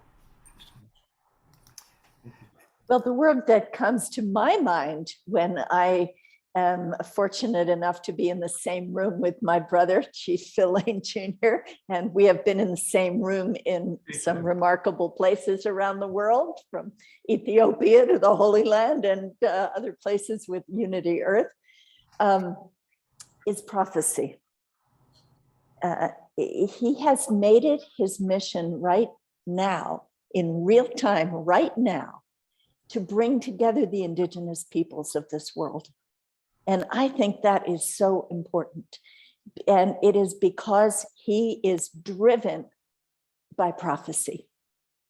And he brings forth the wisdom of his tradition and many other traditions, always from the heart. And as Scott said, with great passion, but he is fulfilling this very unique purpose that is so important right now, when we desperately need the wisdom of all of the indigenous peoples of the world who still are carrying that wisdom. I give you Chief Phil Lane Jr. Thank you so much, sister, and thank everyone for the beautiful sharing. So beautiful, Kurt, John Perkins, beautiful music, everyone, the recordings, Jude. Really, I believe we're at a time when it's really the full understanding of the prior unity and oneness of our human family that's going to be the foundation of ending war and beginning peace on earth by 2030. I was present. I went to Bolivia in March 1970. And I was present July 9th, 1971, when the actual prophecy of the reunion of the condor and eagle was fulfilled on Lake Titicaca. And I've seen all these prophecies, not just indigenous prophecies, but prophecies from visionaries and seers and poets and great spiritual teachers from all over Mother Earth. And, I think that when we really are going to come together, we have to know that spirit has infinite meaning. So it's not a subject we have to fight about, because it has so many meanings. But from my perspective, when we begin to weave together these beautiful, beautiful tapestries of spiritual wisdom and vision that has come from all our ancestors, because we are, each and every one of us sitting here, spiritual representatives of all that have gone before us. All those, my mom and dad, their parents and so forth, are all in the spiritual world as I see it. I'm here representing them. But equally and just as sacred are each of you. And I think this realization that each of us is a sacred being, that each of us is a sovereignty, ancient, imperishable, everlasting, born that way into this world of time and space, is so important, so important. And Kurt brought up in the pre-program, I thought it was very, very succinctly in terms of some of the struggle that goes on about materialism, spirit, and so forth. He was saying some people are saying, does spirit come from material, or does material emerge from spirit? And so what I'd like to do, this has been so much wisdom. There's no question that a new global civilization is being born, without question. It is being born. And it's going to be manifested. As in the Lord's Prayer, thy will be done. Thy kingdom come on earth as it is in heaven. That's happening. Now, whether or not it's because of some incredible, horrendous thing that happens because we continue pounding the drums of war and go forward and find ourselves in a situation where there's no question in any soul upon the earth that the hurt of one is the hurt of all, in the honor of one, the healing of one, the upliftment of one is the upliftment of all. If that's the way it has to become clear, it may have to. I pray that that's not the way. I truly pray from the core of my soul that's not the way, that we can instead, as a collective will of us together as a human family, awaken to our true reality. And I truly believe we have that capacity. And it's just come to me, and good. Sometimes I think I'm dead right and I'm dead wrong, by the way. And I think I'm dead right and I'm dead, but I believe in this. I believe with all my soul and heart through unprecedented unified action that by 2030, we can end war and begin peace on Mother Earth. So I'm going to close with this little comment about the soul in response to Brother Kurt's thoughts about what is the nature of our soul, because that's so important. We quote unquote lost so many, but who are we really? Our soul is independent of and the very source of our body's existence. If our body is destroyed, our soul and spirit remain unharmed. Our soul, our human spirit, is independent of our physical body. Our soul is free and sanctified beyond this physical plane of time and space. All the powers that distinguishes a human being, reason, memory, abstract thought, creativeness, inventiveness, willpower, are all properties of our soul, not our body. A love that anyone may have had for anyone will not be forgotten in the spiritual worlds to come, nor will we forget the life we had in this physical world. The soul has no gender, race, ethnicity, or class. This reality makes all forms of prejudice, whatever they may be, intolerable and unacceptable. The soul is not divided. It is a reflection of the oneness of our Creator. There's more of these that I can share another time, but I just want to say that one thing you begin to realize a little bit more every day as you become older. When we talk about qualities, well, that person's so kind, person's so compassionate, strong, just, vibrant, passionate, whatever we're talking about. Who are we talking about, a man or a woman? We really realize as we get older that it's the spirit, the purpose of our life is just like our purpose in the mother's womb is to acquire our physical arms and legs and eyes and ears and all those things which give us mobility and ability to understand and move in this world of time and space, this physical world, my earth suit. Our purpose here is to grow our spiritual arms and legs and eyes and ears so we can experience, and that is part of emerging into this consciousness. So I just want to say that much and just say thank you so much again. I just we are at this time, it's going to be all of us together. And I think really for me, when I've really been looking at these last weeks, it has to be right here in my own soul. If we carry around worry or mistrust or any of these things, we're not bringing peace in the world. And it begins right here in our own soul. If we can really look at ourselves every morning, get up in the morning and say, wow, it's great to be with you, peaceful being. Let's have another peaceful day, you peaceful person. Anyway, I love you all. Give you a big hug. Sometimes I really feel like this. I feel like I wish I could just grab this computer and just that feeling is put in your pulp, just pull it in your soul and just give everybody a big squeeze. So I just done that. We feel it. Okay, we please. feel it, Brother Phil. Alrighty. We feel it. I'll bring in we're tonight, so you can, we can at least get a little cosmic hug here as we bring in some of us. Here we are. There we are. I'll just go to gallery view. Thank you. Love you all. Yes. Here we are. All right.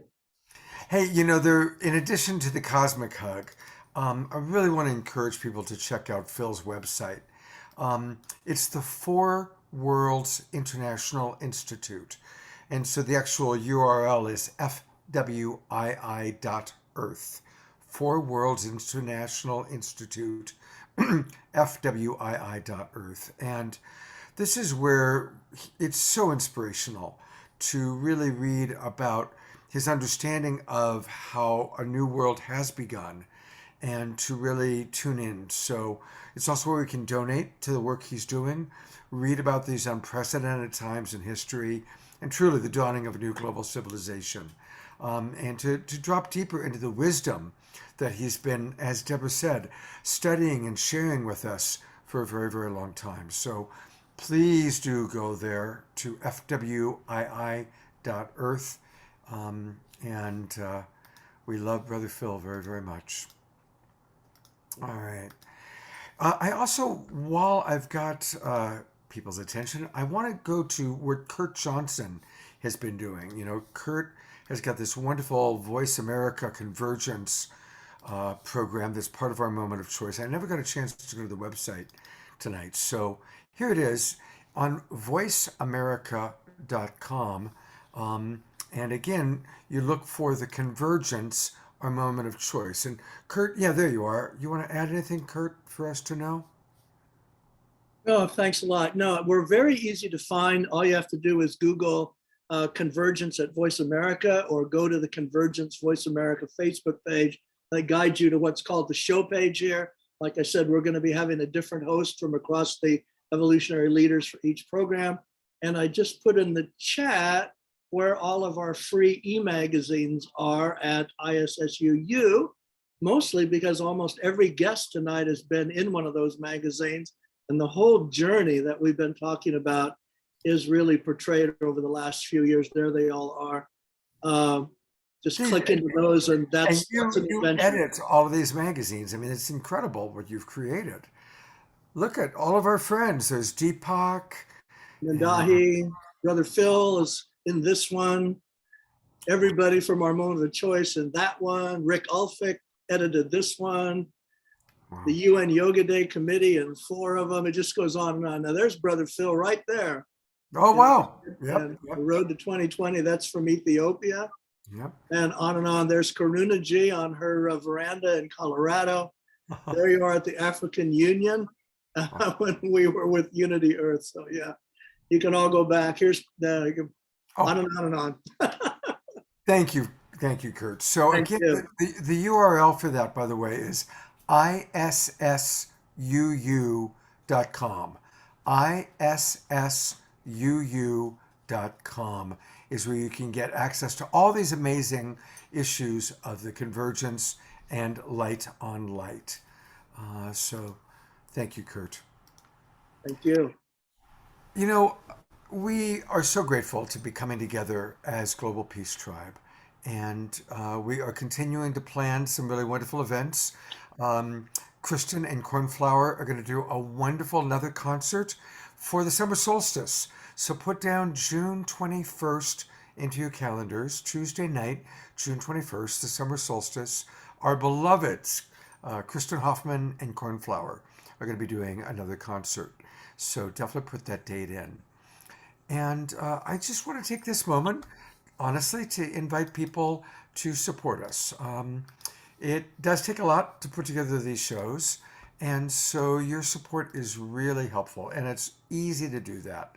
You can go to our website, supportgpt.com, or you can take your trusty phone and go to the camera function and go right up to that Q code, and then you get a little opportunity to open to whatever browser your cell phone takes you to, and there's how you can donate. It's really, really easy. And honestly, we really could use your donations to continue things. I'd like to continue doing the Awakening World throughout the summer, and also aware that social distancing is pretty well complete. People are going to want to be out during the summer. I'd love to be out during the summer. So I'm kind of, evaluating, frankly, whether we're going to do 1 show a weekend, 3 shows, and your support is going to make a big difference as to what we can afford to do. So we're definitely committed to continuing the show through the end of June. And I certainly want to do something, and your input, both when you write to me and tell me what you'd like to see, that helps, and your support really, really helps.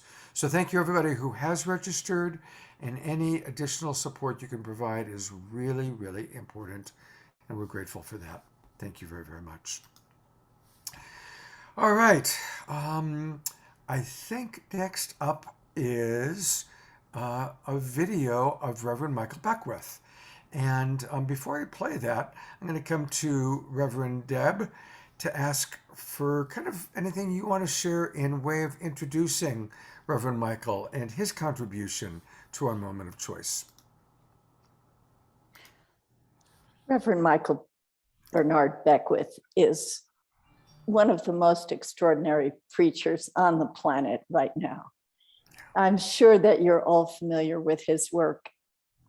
Every time I hear him, and I first met him at the United Nations when we were both involved in a program that Diane Williams was coordinating for the Season for Nonviolence that was celebrating Dr. Martin Luther King Jr. and Mahatma Gandhi with a program for young people. And I'm uplifted by him every single time I hear him speak. I think he's an extraordinary channel for the divine. And I love the way Spirit moves through him with so much joy. So we were thrilled to have him be part of the Evolutionary Leaders Circle, which he's an original member of, and then our moment of choice. And you saw him in the trailer for the book. He's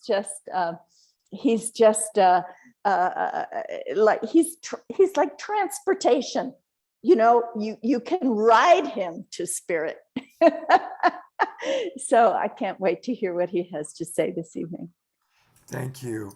Yeah, you know, I've known Reverend Michael Beckwith for a very long time. I first started going to Agape when we were meeting in the basement of the Santa Monica Miramar Hotel. There were 15 or 20 of us on metal folding chairs on Sunday mornings. And I went to Jamaica with Michael in 1995. I've interviewed him for numerous television shows. And I agree with Deborah. He is one of the great voices, and he's the real deal. He's who you see on stage is who you see off stage. He's truly a very evolved human being and a beautiful representation of what humanity is capable of.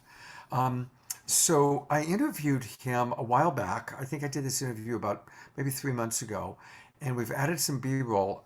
And what I chose this particular one because here we are with all these evolutionary leaders and all these wonderful people. But in this video, you're going to hear about Michael's influences, right? You know, John Perkins has been a big influence for me. And hopefully many of the people we've seen today are role models and influences for those of us watching. Well, this is an opportunity to learn about Reverend Michael Beckwith's influences. And we've even added some B-roll. So it's a really fascinating interview and a chance to kind of drop a little bit more into the personal of Michael Beckwith. So here we go. Michael, thank you so much. Happy Holy Days.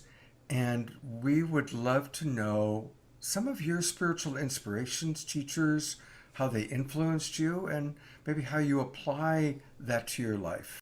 The first one that comes to my awareness is probably the greatest mystic to come out of America, and that is a man by the name of Walter Russell. And Walter Russell went into a state of cosmic consciousness and wrote the Divine Iliad, all those volumes without any editing from a very expanded state of consciousness. He wrote The Secret of Light. He predicted the elements in the periodical table way before scientists even knew they existed. For me, when I had my spiritual awakening, I didn't have any teachers. I didn't know what was happening to me. And so as I studied him, it was my first foray into the understanding of what mysticism was, the understanding of the universal cosmic laws. And so it deeply imprinted me in a very powerful way. So there was a little small book that introduced me to him. It was called The Man Who Tapped the Secrets of the Universe. It was by Glenn Clark. It was about Walter Russell. And then that led me to reading another small little book called The Man Who Talked with Flowers. And that was about the great mystic known as George Washington Carver. And most people thought that George Washington Carver was a scientist, or that they understood him from the efficacy of the peanut and things of that. But that didn't even cover who George Washington Carver was. And so that led me to understand that George Washington Carver was a full-blown mystic who would go out at 4 o'clock in the morning and ask Mother Nature and ask the presence of God the usefulness of particular plants or the soil or the earth. And the plants would reveal to him their efficacy and their secrets. And then he would go into his laboratory and prove what he had gleaned through his mystical connection to Mother Nature. Most of the great ministers that were coming out at that particular time, he was their teacher. But they had to meet with him at night because he was a Black man, and it was forbidden for a Black man to teach white men anything. And then the other great teacher was Howard Washington Thurman. He was a great Christian theologian mystic. And he ended up writing this treatise called Jesus and the Disinherited. And he began to teach the teachings of Jesus and how the teachings of Jesus apply to everyone: white, Black, rich, poor, woman, man. And at the end of this treatise, he writes, I'm no longer necessarily a follower of Christianity.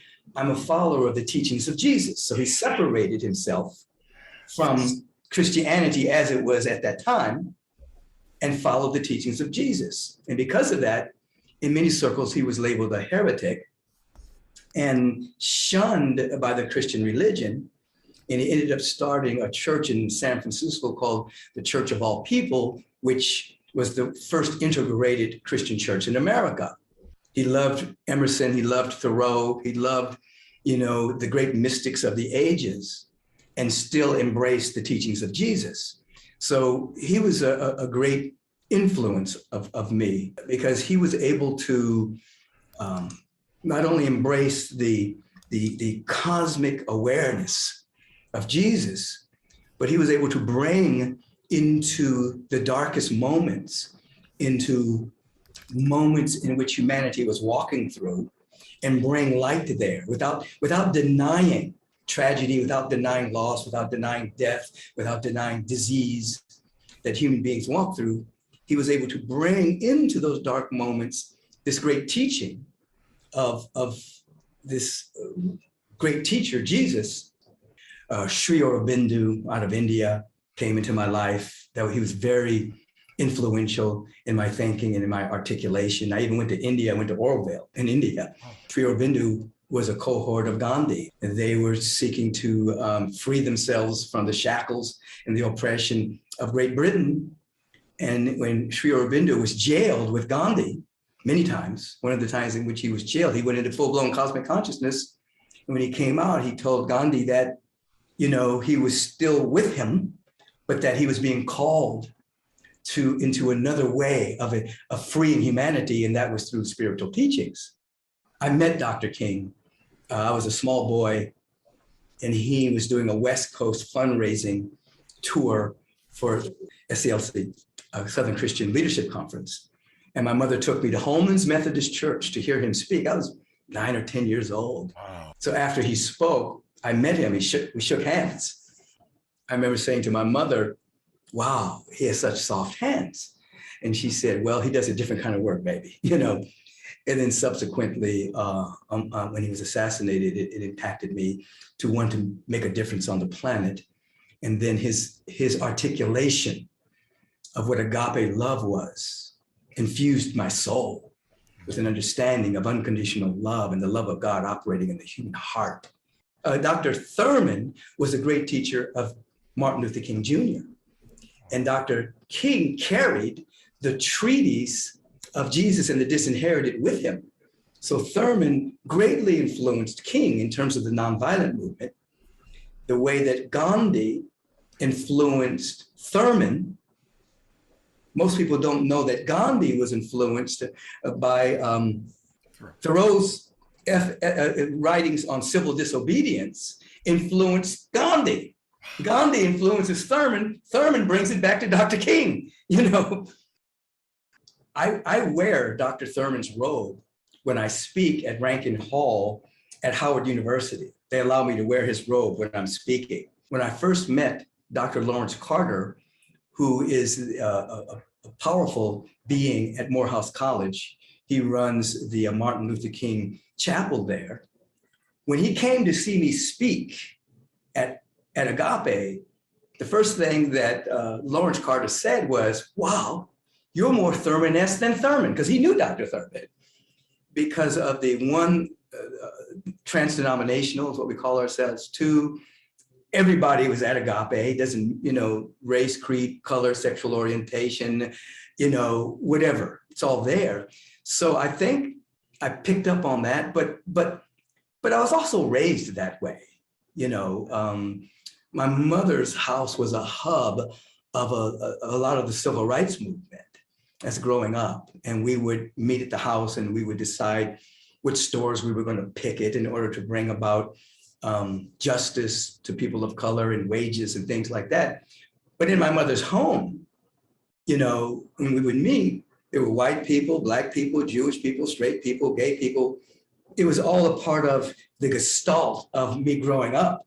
So a lot of things that people had to grow into, I didn't have to grow into that because that was just a part of my upbringing.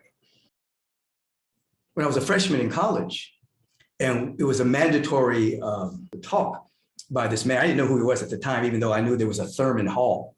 We had to go hear Howard Thurman speak. So I'm a freshman, and the title of his talk was something along the lines of the benefits of slavery. So I'm 17 years old, I'm revolutionary, I'm activist minded, and I'm thinking, what this old guy is talking about the benefits of slavery? What is he going to tell me? So me and my cohorts, we go in there and we sit like in the middle, third, fourth row back. We wanted to be right there and hear what this guy had to say. So after this long introduction about who he was, he begins to speak in a very slow cadence. And he talks about the African mind, this mind that was growing up in Africa near the rivers, very connected to the trees, very connected to the ground, this field of abundance, and then being stolen from their homeland and then placed all around the world. And that this capacity to have a deep sense of compassion, a deep sense of forgiveness, a deep sense of love from a field of abundance, not scarcity, was now spread all around the world for such a time as this. And that perhaps, of course, slavery was not a good thing. Of course, it's not God ordained. But perhaps the benefits of it was that you had these beings that were exiled from Africa all around the world that had this capacity for compassion and this capacity from this deep sense of connection of the earth was now all around the world. Wow. That was once only on this one continent. And we're sitting there like, what? I mean, we were mesmerized by this, you know what I mean? Now, I didn't understand all these concepts. I'm 17 years old. Later, maybe the next year I met him. He wanted to meet all the guys from California that had come in. And I'll share this with you. We had all dropped a tab of acid. We didn't know we were going to meet Howard Thurman that night. And we were on our way to get something to eat. And people caught up with us and says, Dr. Thurman wants to meet with you guys. You know, he wants to meet with the guys who have been recruited from the big cities to the South to come to the school, Morehouse College, which Dr. King was an alumni of, which is why I went there. And I said, oh no, I don't want to meet him now. I dropped a tab of acid. I don't want to meet Dr. Thurman like this, but inevitably we got to meet him. And I remember he was down the hall and I'm, as they say back in those days, you know, I was peaking on the acid. The closer I got to him, the more sober my mind became. And by the time I got in his presence, the clarity, the articulation, I didn't feel I was on acid at all. It was just in a very clear space. And we had a great conversation and told him about my experience at Morehouse. And he was checking in on us and had some great conversation. Shook his hand, he went his way, we went ours. And the further I got away from him, the more the effects of the acid began to take over again. Wow. It was amazing. It was like in his presence, it was nothing. Out of his presence, it was like I could see trails. I remember sitting on the curb that night, watching the trails of cars go by, thinking about that phenomenon. Why did the clarity and the insight, why did that happen in his presence? And then when he left, the acid took its toll. It was, again, years later, I'm aware of somebody's presence. I'm aware of the energy that people carry, you know. But I'll always remember that. Yeah, I mean, I don't do any drugs at this time in my life, and the last 40 years have not. There is something that is greater than even the high of this drug. Yes, he wasn't just an academician about mysticism. You know, he was having an encounter with the presence, and that carried a frequency and a vibration of love and joy and generosity and compassion that would emanate through his voice, you know. And even though I didn't meet a Walter Russell, I know he carried that frequency as well, though I didn't get to meet George Washington Carver. Yeah, it would be Carver and Sri Aurobindo. Sri Aurobindo really spoke about the potential of humanity being a God-man or God-woman and the inner visioning. I don't know if he used that language, but I remember in studying him, it impacted me. And I became very aware that it's really about the expansion of consciousness. So the vision process was born out of my awareness of, in building Agape, we wanted to actually be the containers for unconditional love. We actually wanted to be the next great expression of human unfoldment, the next great unfolding of the human species, not just create a church, but actually carry the frequency of what we wanted to teach. And so it's an inner awareness of love, inner awareness of peace and of joy and of harmony. And I always have taught from the very beginning that you can't have permanently what you're not willing to become in consciousness. You can manipulate and have things temporarily. But if you're gonna have something in your life, then you have to actually become it in vibration, in frequency. You have to embody those particular frequencies. And then even if you temporarily lose it, it'll always come back because that's who you are. As we're not trying to be ascended masters, we're trying to be descended masters. We're trying to actually bring the energy here, not go there. And now when people try to go there, sometimes they don't embody it.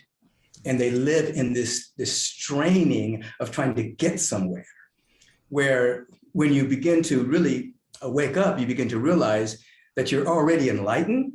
What you're doing is you're just removing the mental, emotional obstacles to seeing who you are.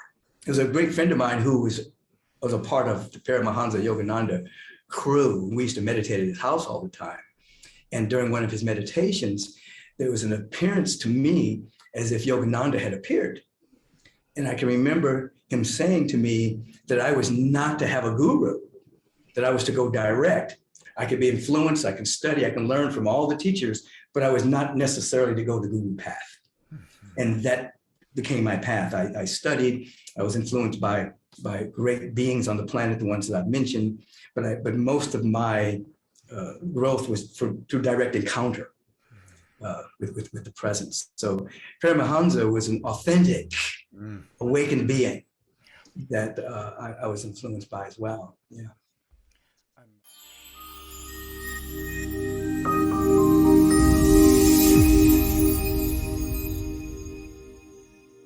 Saturday Night Alive. Hey, big thanks to Alan and Son who added the B-roll, and we thank them in Virtual World Studios. We're going to bring Rev Deb up for a minute, and then we're going to hear from Ivy Hilton. But wasn't that a fascinating interview? I mean, I bet you heard some things you've never heard Michael say before.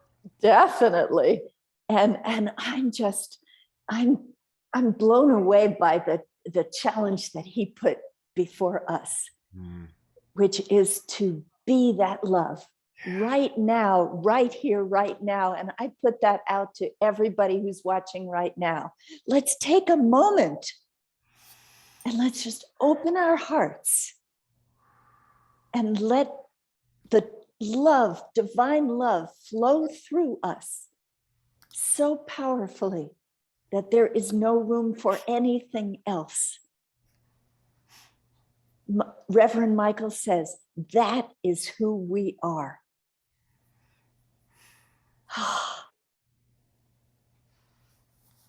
And I'm so glad that the next person up is Dr. Ivy Hilton, because I know she's going to take us even further on that. We can just float on her voice into that manifestation of the divine within us.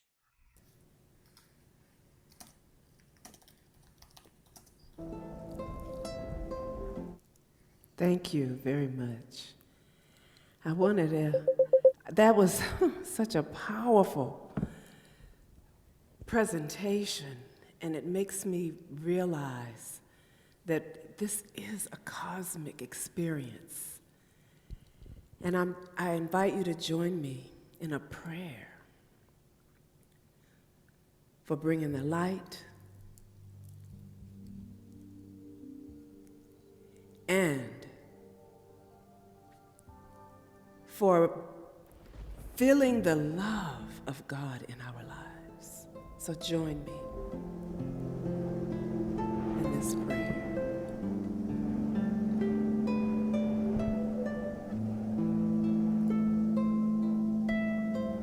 This prayer came as I was singing at Reverend Sylvia's church, and it just came over me, and the song began. In the beginning, God created the heavens and the earth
Om Shanti.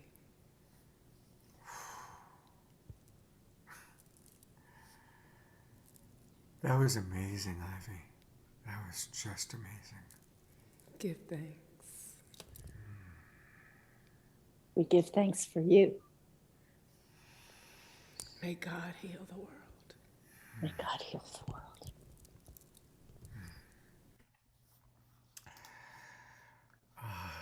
I do want to just remind people about Dr. Ivy's Sound Spa, and you find it at drivysoundspa.com. drivysoundspa.com.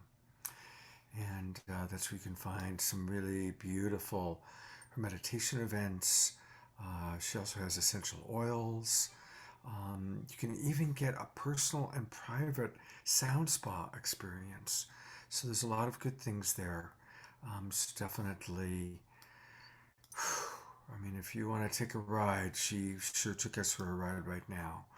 So thank you. And I love your new name that you're going by, Ivy Shadia. Yes, my husband named me Shadi. And as I mentioned before, he took me to perform in front of a sheikh. And he said, "You are Shadia." And my husband gave me permission, and we added the two, and I am Shadia. All hail Shadia, Dr. Shadia. Absolutely. Thank you. Thank you so much.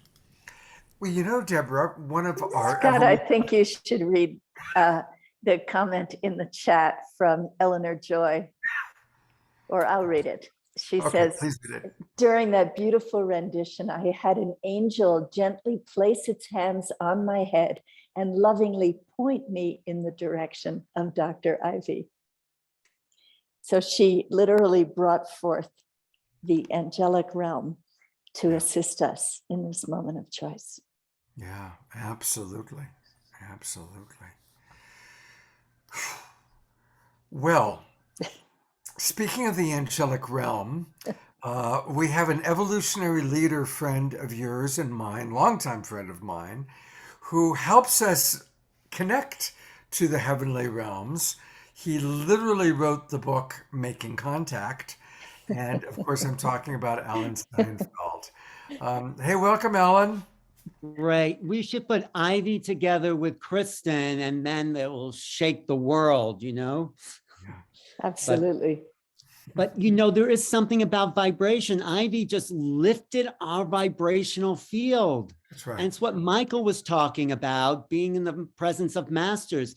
And so what I'm talking about with Making Contact is a vibrational field that's unlike anything we've seen before. And that's why I'm so excited about this work and bringing the idea of making contact here, because we're being prepared by all these beautiful teachers to realize consciousness is everything. This is evolution. And when we meet other beings that are so different than us, we have to rise to the occasion to be able to vibrate at their level. And that's really the foundation of what I'm trying to do with Making Contact and the series that me and your old partner, Deborah Juicy, are putting together called the Making Contact series. So that's coming up. The video? What's that? Let me play the video. Let's go to the videotape, as they say in sports. Yes. From deep, deep in outer space to planet Earth, to the red rocks of Sedona, to our online community here, comes a time, a message, a special series on Making Contact. There is no better time for Making Contact. I'm George Norrie, host of the national radio show Coast to Coast AM. Alan Steinfeld has put together a well-conceived collection that covers it all. Thanks, George, for that introduction. This is Alan Steinfeld, the editor and author of Making Contact, which is a collection of writings of the best and brightest people in the field of ufology. I'm putting together a special series of some of these fantastic contributors to my book. People like Whitley Strieber, Linda Moulton Howe, Carolyn Corey, Nick Pope, JJ and Desiree Hertog, Adam Apollo, the alien lady Mary Rodwell, and such contactees as Marina Sarin and Kamara Jones and the art of Kamara Jones, plus some very special surprises in the field. Please join me for this fantastic series of dialogues as I dive deeper into anything I've done before. For more information and for a complete description of the 5-week course, go to makingcontactseries.com. George, any final comments?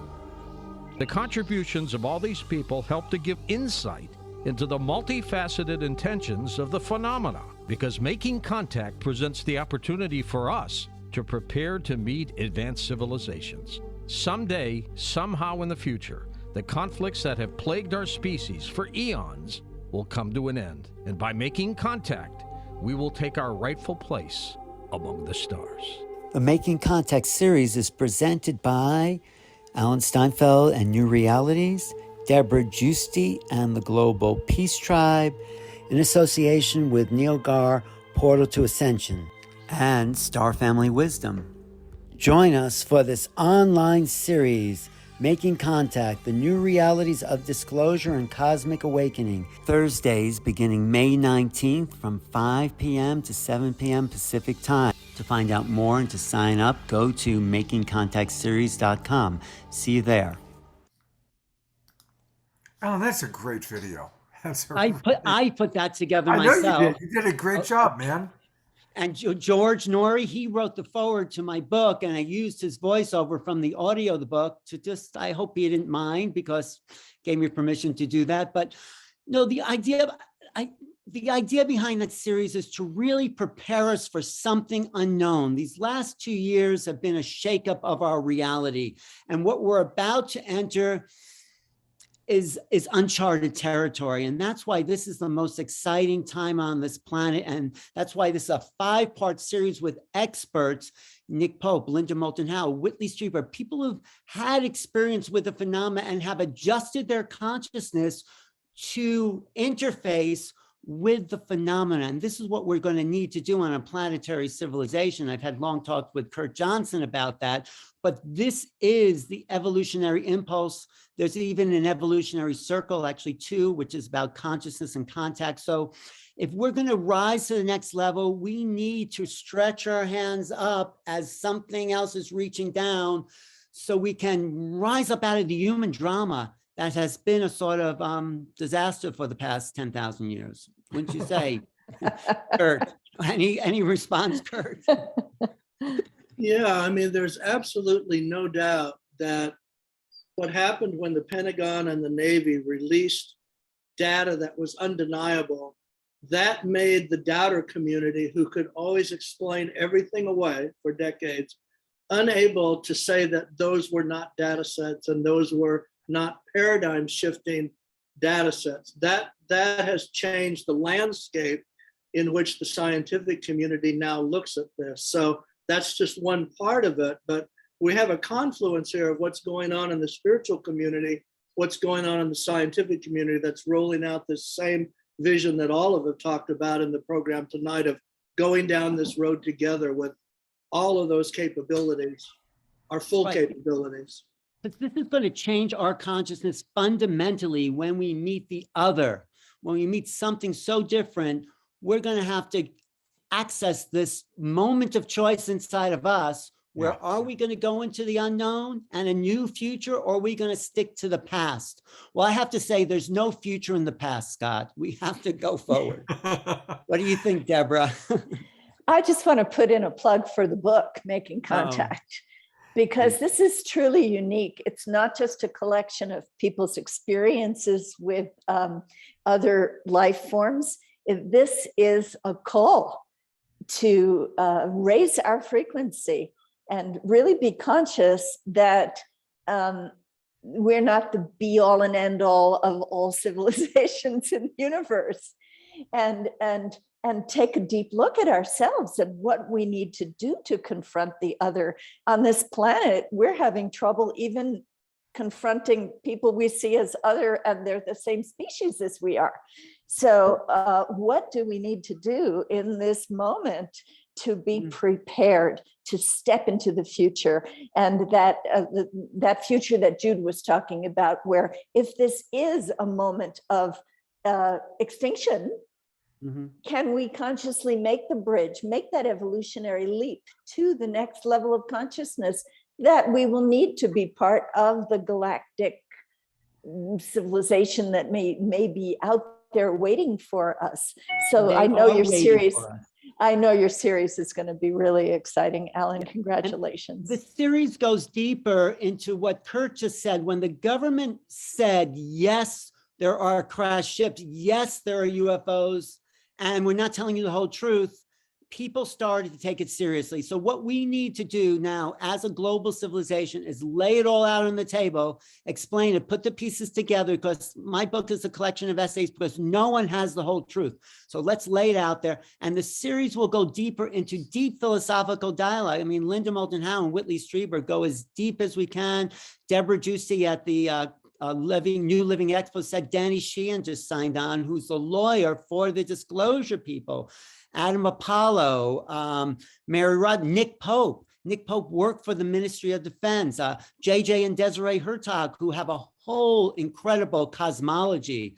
And we as a civilization, as a population, need to expand our minds to tap into our galactic awareness, or whatever you want to call that cosmos, because we've never been separate from the cosmos. We've always been part of it. And this is our moment of choice, Deborah. It is our time of awakening.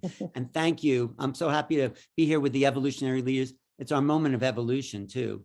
Thanks, Scott.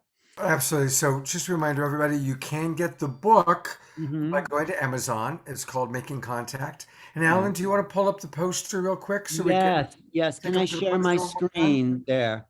Let me just share my screen. It says cannot share my screen. There's the poster. So if you want to sign up for this course, go to makingcontactseries.com. It's there at the bottom of the poster. The New Realities, which is my tagline, of disclosure and cosmic awakening. Really, I got the best. Carolyn Corey just made a film about the science of UFOs. She proves this in her new film called A Tear in the Sky. So she's going to be on board. And then mine and Scott's favorite, Marina Seren, because she definitely is from someplace else. Kamara Jones, who is doing the finest interdimensional art. We are at the edge of shifting dimensional realities. I know that sounds far out to a lot of grounded people, but there's something else happening on planet Earth, and this is part of it. It's not all of it. We have to clean up our act. You know, your mother used to tell you, no one's going to visit. You know, we're not having company until you clean up your room. We have to clean up our room if we're really going to have company, but let's do it. Bruce Lipton, I use him in the epilogue of the book. He says, when we come together as a oneness, realizing that we're all human beings in the great human organism, then we create humanity, we speak with one voice, and then we can speak to the other ones, which is the next level of civilization, when ones come together. So, and we're forming a super organism as a planetary civilization, then as a solar galactic. Those are real things. The Webb telescope is visiting TRAPPIST-9 in a few months, which has 5 Earth-like planets. Wow. And they're not disclosing what they'll find. It's said in a press release, we're making this top secret, the first pictures of TRAPPIST-9. So there's something we're right at the edge of, and I want to prepare people for some new realities. So I'm very excited about this. Alan, we love you. Thank you so much. Making Contact series, sign up if you're watching it. I really think it's going to be a breakthrough. Thank you. Thank you, Deborah. Great to see you. May 19th. It starts on May 19th. Yes, and goes through June with all our favorite enlightened UFO researchers, scholars. This is wonderful because this is pulling us to the future. Yes. This is, instead of only saying, well, we need to evolve because otherwise we've ruined the planet and we're going to go extinct. So we better evolve. Well, that's powerful motivation. But it's even more exciting when you think that we are building something new, a new kind of consciousness that can take us into a future that could be exciting beyond our wildest dreams. Right. We have to change, Deborah. We need to find this space in us, which we are not separate from the rest of creation. The universe is not dead out there. It's a living, breathing being. Oh, yeah. And we're redefining what science means by being part of the cosmos. So yes, I'm excited. Alan, we love you. Thank you so much. We'll see you next week on Saturday night again, probably, and we'll see you on May 19th. Great. Thanks, Scott, for doing this. Absolutely. Hey, you know, I also want to acknowledge Connie Baxter Marlowe and her beloved Andrew. They come to every show. They provide a lot of wisdom. I always appreciate your comments, Connie. And they have a free ebook. And she's always helping us to remember about really dropping into the trust frequency. And as she just wrote, the veil is thinning. We are going to get it very soon. We are one, and peace on earth will be a given. No one to fight with. And there is more abundance than we can fathom. Absolutely. So, Connie, thank you for being such a beautiful part of the Global Peace Tribe. Thank you, Connie. We love you, and Andrew too. All right, we're going to have a song from Travis, then we're going to hear from Carolyn Meese, and then a closing song from Omashar. So we're in the home stretch, and we're going to go to Travis next for another musical offering. Hey everybody, this has been a wonderful program. Thanks for having me on. It's really a pleasure. Thanks, Scott. And really lovely to hear the other musics of Ivy and Omashar. Grateful to be included here. I'm going to play a song that is an older song I wrote years ago that I've been carrying around a bit, and actually got dusty in one of my song bags for probably 5 or 10 years, and someone just reminded me of it the other day. And I believe that Mr. Beckwith, Reverend Beckwith, was saying something and just shook the song out of me, and like, oh, we got to sing that song tonight. Okay. So this is a song. This is a peasant song. I read a lot of peasant songs about minstrels and peasants and things like that. So here goes. And just a little name blessing.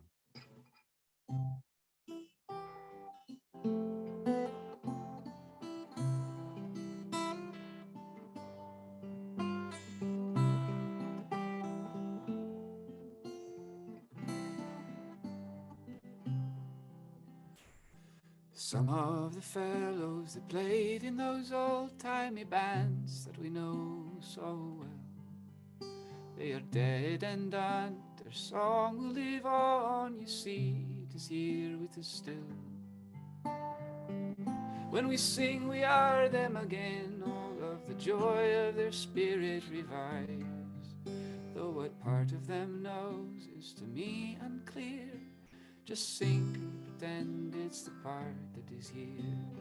Sing and pretend it's the part that is here.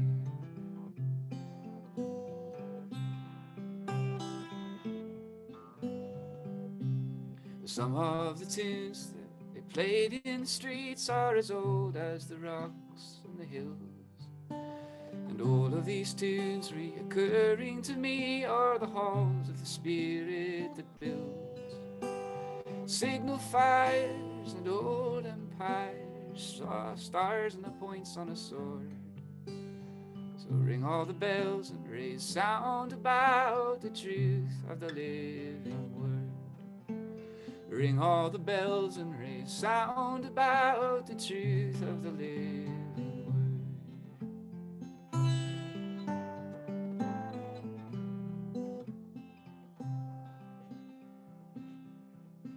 Some of the tunes that I heard in my youth are the halls of the spirit that binds me in my old age like a rat to a cage, but these old riddles always unwind. What a joy that it is to be living amidst the work that my Father has done. I am proud to proclaim his heavenly name. He has built it and I am his son. He has built it and I am his son.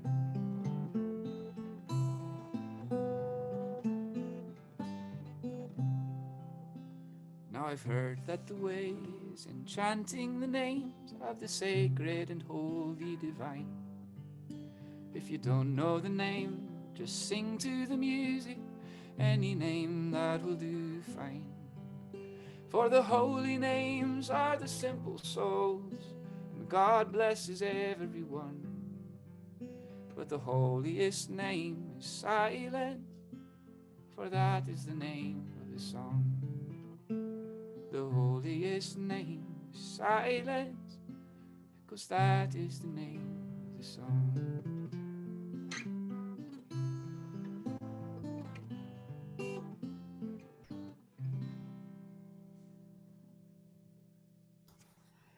Thank you so much, Travis. I so appreciate you. You know, Travis, I always am encouraging people to support our musical artists because, as Rev Deb said, you know, we need our artists. And I know it's been an especially hard 2 years for all of you. So I just want people to know that I put my money where my mouth is. So I am just now confirming $10 a month that I am Hey, supporting Travis with. And thank you, the Scott. way that I do that, as soon as it's done doing his little dance, I'm going to show people he belongs to Patreon. And Patreon is really a wonderful, wonderful way to support our musical artists. Look, I'm now a patron of Travis Puntarelli. Hey, And I'm going to get all sorts of good things. I'm really excited about that. that's right. So I'm Every going to go back and show people how to do that. Um, so again, go to Patreon and find the person you want to support. And Kristen Hoffman is there, Nina Gray is there, Cornflower is there, Brooke Medicine Eagle. These are all people I support on Patreon. And but tonight it's all about our balladeer. It's about Thanks, Scott. And Travis. Patreon has seriously been such a help just in my career as a coming from a street musician for a long time, and then having Patreon be like the most stable source of income that I had for a while, and just helps me stay connected to everybody that is listening or that cares about it and wants to support in that way. It helps people be connected. And actually the next couple of rounds of Patreon for me are supporting a trip of mine to Ireland to source some songs. I'm gonna go listen to fairy songs and see what I can catch out that way. So Wow, that'll be well, super. we'll look forward to hearing some of those fairy songs in a few months when you get back from Ireland. Sounds great. Thank you. Travis, God bless you. You brought such a beautiful spirit to tonight's show. Thank you so much. Thanks, everyone. Thanks. All right. Well, the next evolutionary leader that we're going to hear from tonight, and the last one, is Carolyn Meese. And she's been on my shows a few times. Honestly, this is a video that I recorded with her a little while back, but we're going to have a lot more new Carolyn Meese. One of the shows I'm going to be doing June 10th through the 12th is called Authors That We Love. And we're going to have Matt Kahn live. We're going to have Andrew Harvey, Carolyn Meese, Catherine Woodward Thomas, and several others. So it's going to be a fun weekend of meeting authors that we love. But for right now, let's hear Carolyn is one of the wonderful contributors to our Moment of Choice. And here's a short little snippet just to remind you of just how wonderful she is. And it wasn't until I really started to look at why people don't heal, and then why don't people heal, and then how can people heal, and until my life took a journey into the nature of the soul, until I looked at the significance of now, of this time we're living in a huge cosmic way, the profound significance of what it is to be alive now, the privilege it is to be alive even in this chaos, but especially in this chaos, to understand that a bio-spiritual ecological theology is being born. And it is one in which the question of peace, why is peace so difficult? Why, when all these years of teaching, and I have asked people, what is it you're seeking? And they'll say, I'm seeking peace. I'd like my life to be more peaceful. Why is that so difficult? Why has that been such a hard, such a goal that is so way out there, when in fact, if we treasure love and peace so much, why are those the two things that send us into therapy? Why are those the two things that have us forever in despair? And I finally realized that the task comes down to becoming a perfectly healthy you. That peace is not a matter of an issue out there. There'll always be issues out there, always. My background is in theology and in military history, the study of war and the study of God. And I've concluded that we all go to war at some point. We go to war with ourselves, we go to war with others, that conflict is in our DNA, and that we have to resolve conflict within ourselves. We have to take ourselves on. That in order to create peace, we have to first settle why we create conflict within ourselves, within a relationship, within the relationships of those we love. Why we have to win at all costs, why we have to get that last word in, why we have to be right, why we have to, what we will risk for the sake of our ego.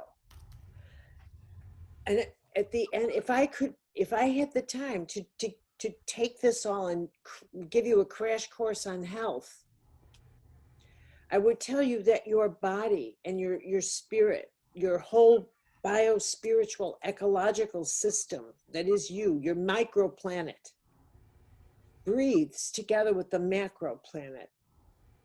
And that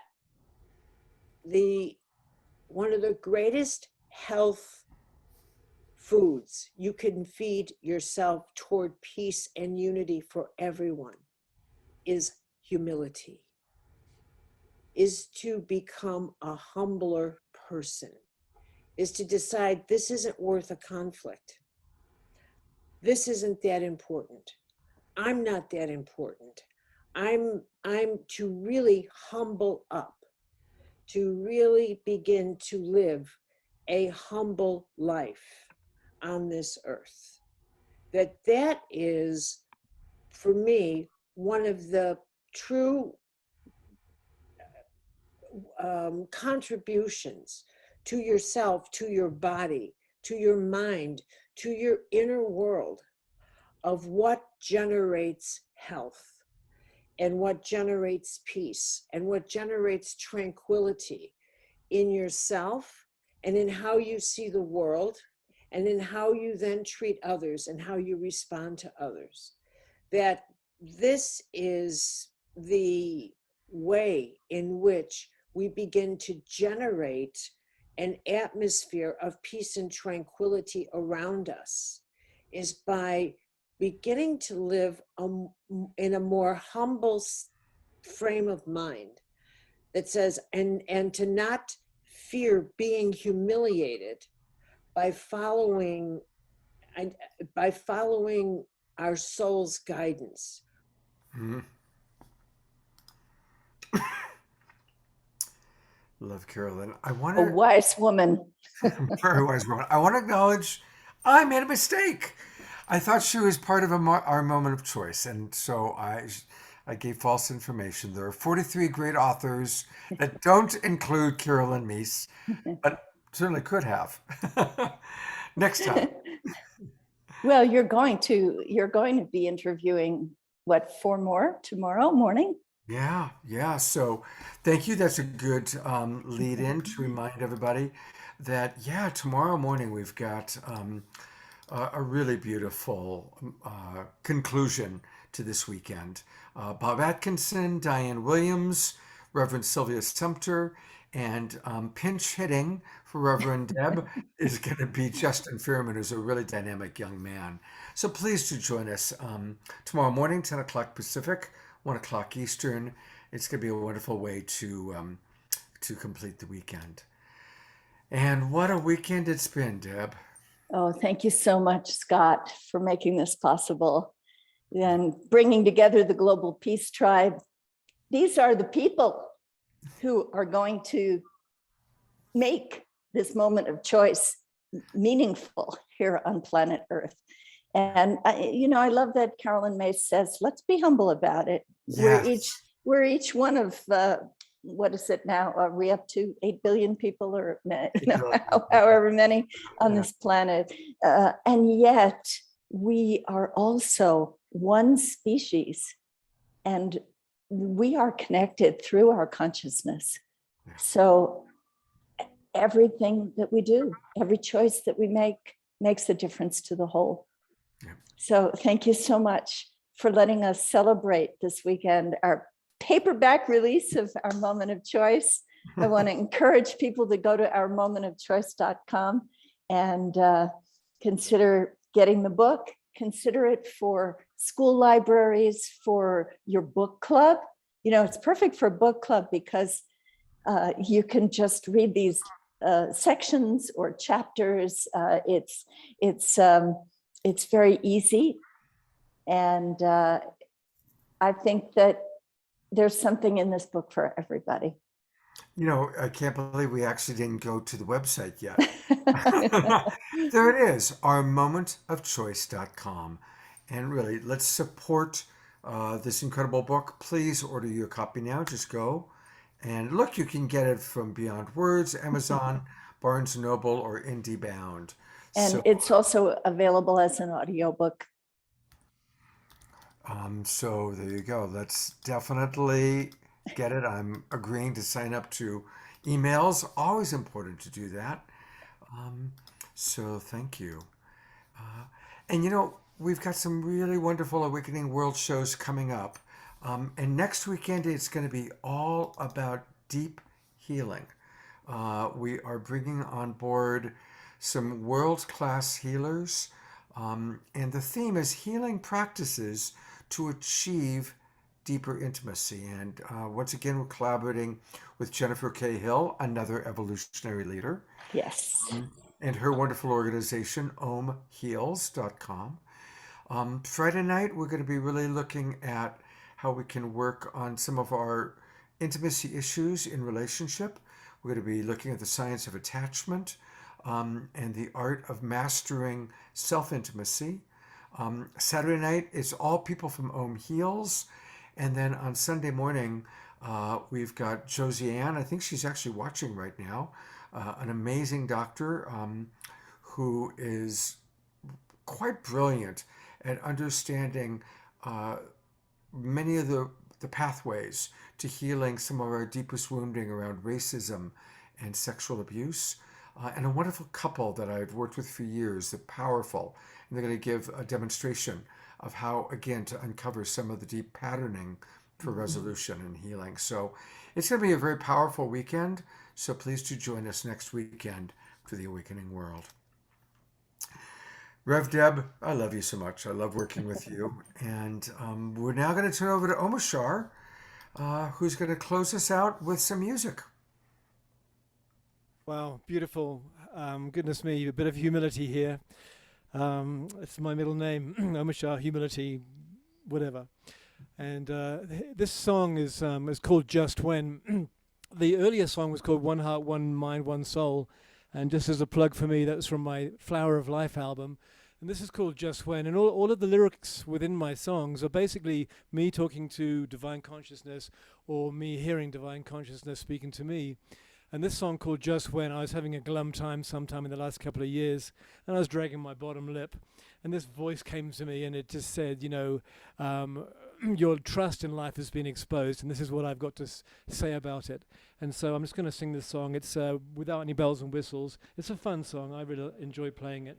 I haven't recorded it yet, so it will be on my next album, which is called Lightness of Being. How about that?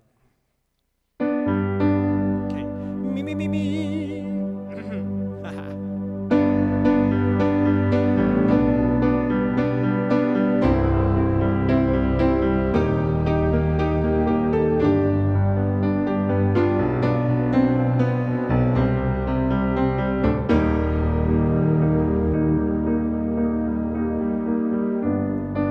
Just when you think that all is lost, and the curtain looks to fall, perhaps it's just the song of home that calls, and your trust in life exposed. No need to sit around and mope. Where there is love, there's always hope. Trust in your life and you will see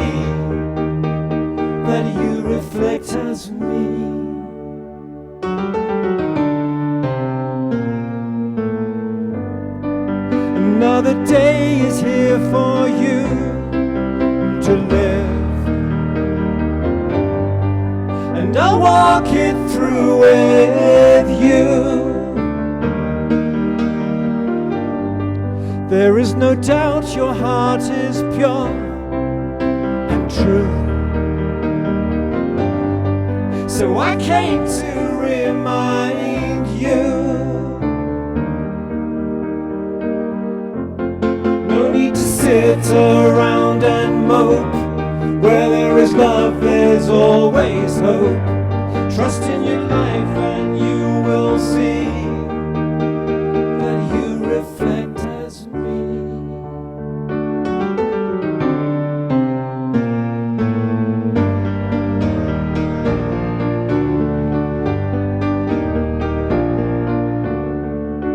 I am in all that you will see. Have trust in your life and trust in me. Dust yourself down and I'll lift you up. I will fill your loving cup.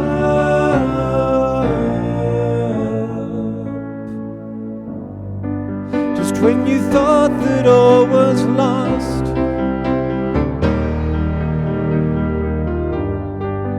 I came to remind you.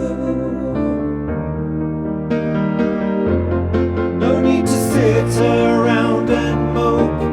Where there is love, there's always hope. Trust in your life and you will see that you reflect as me.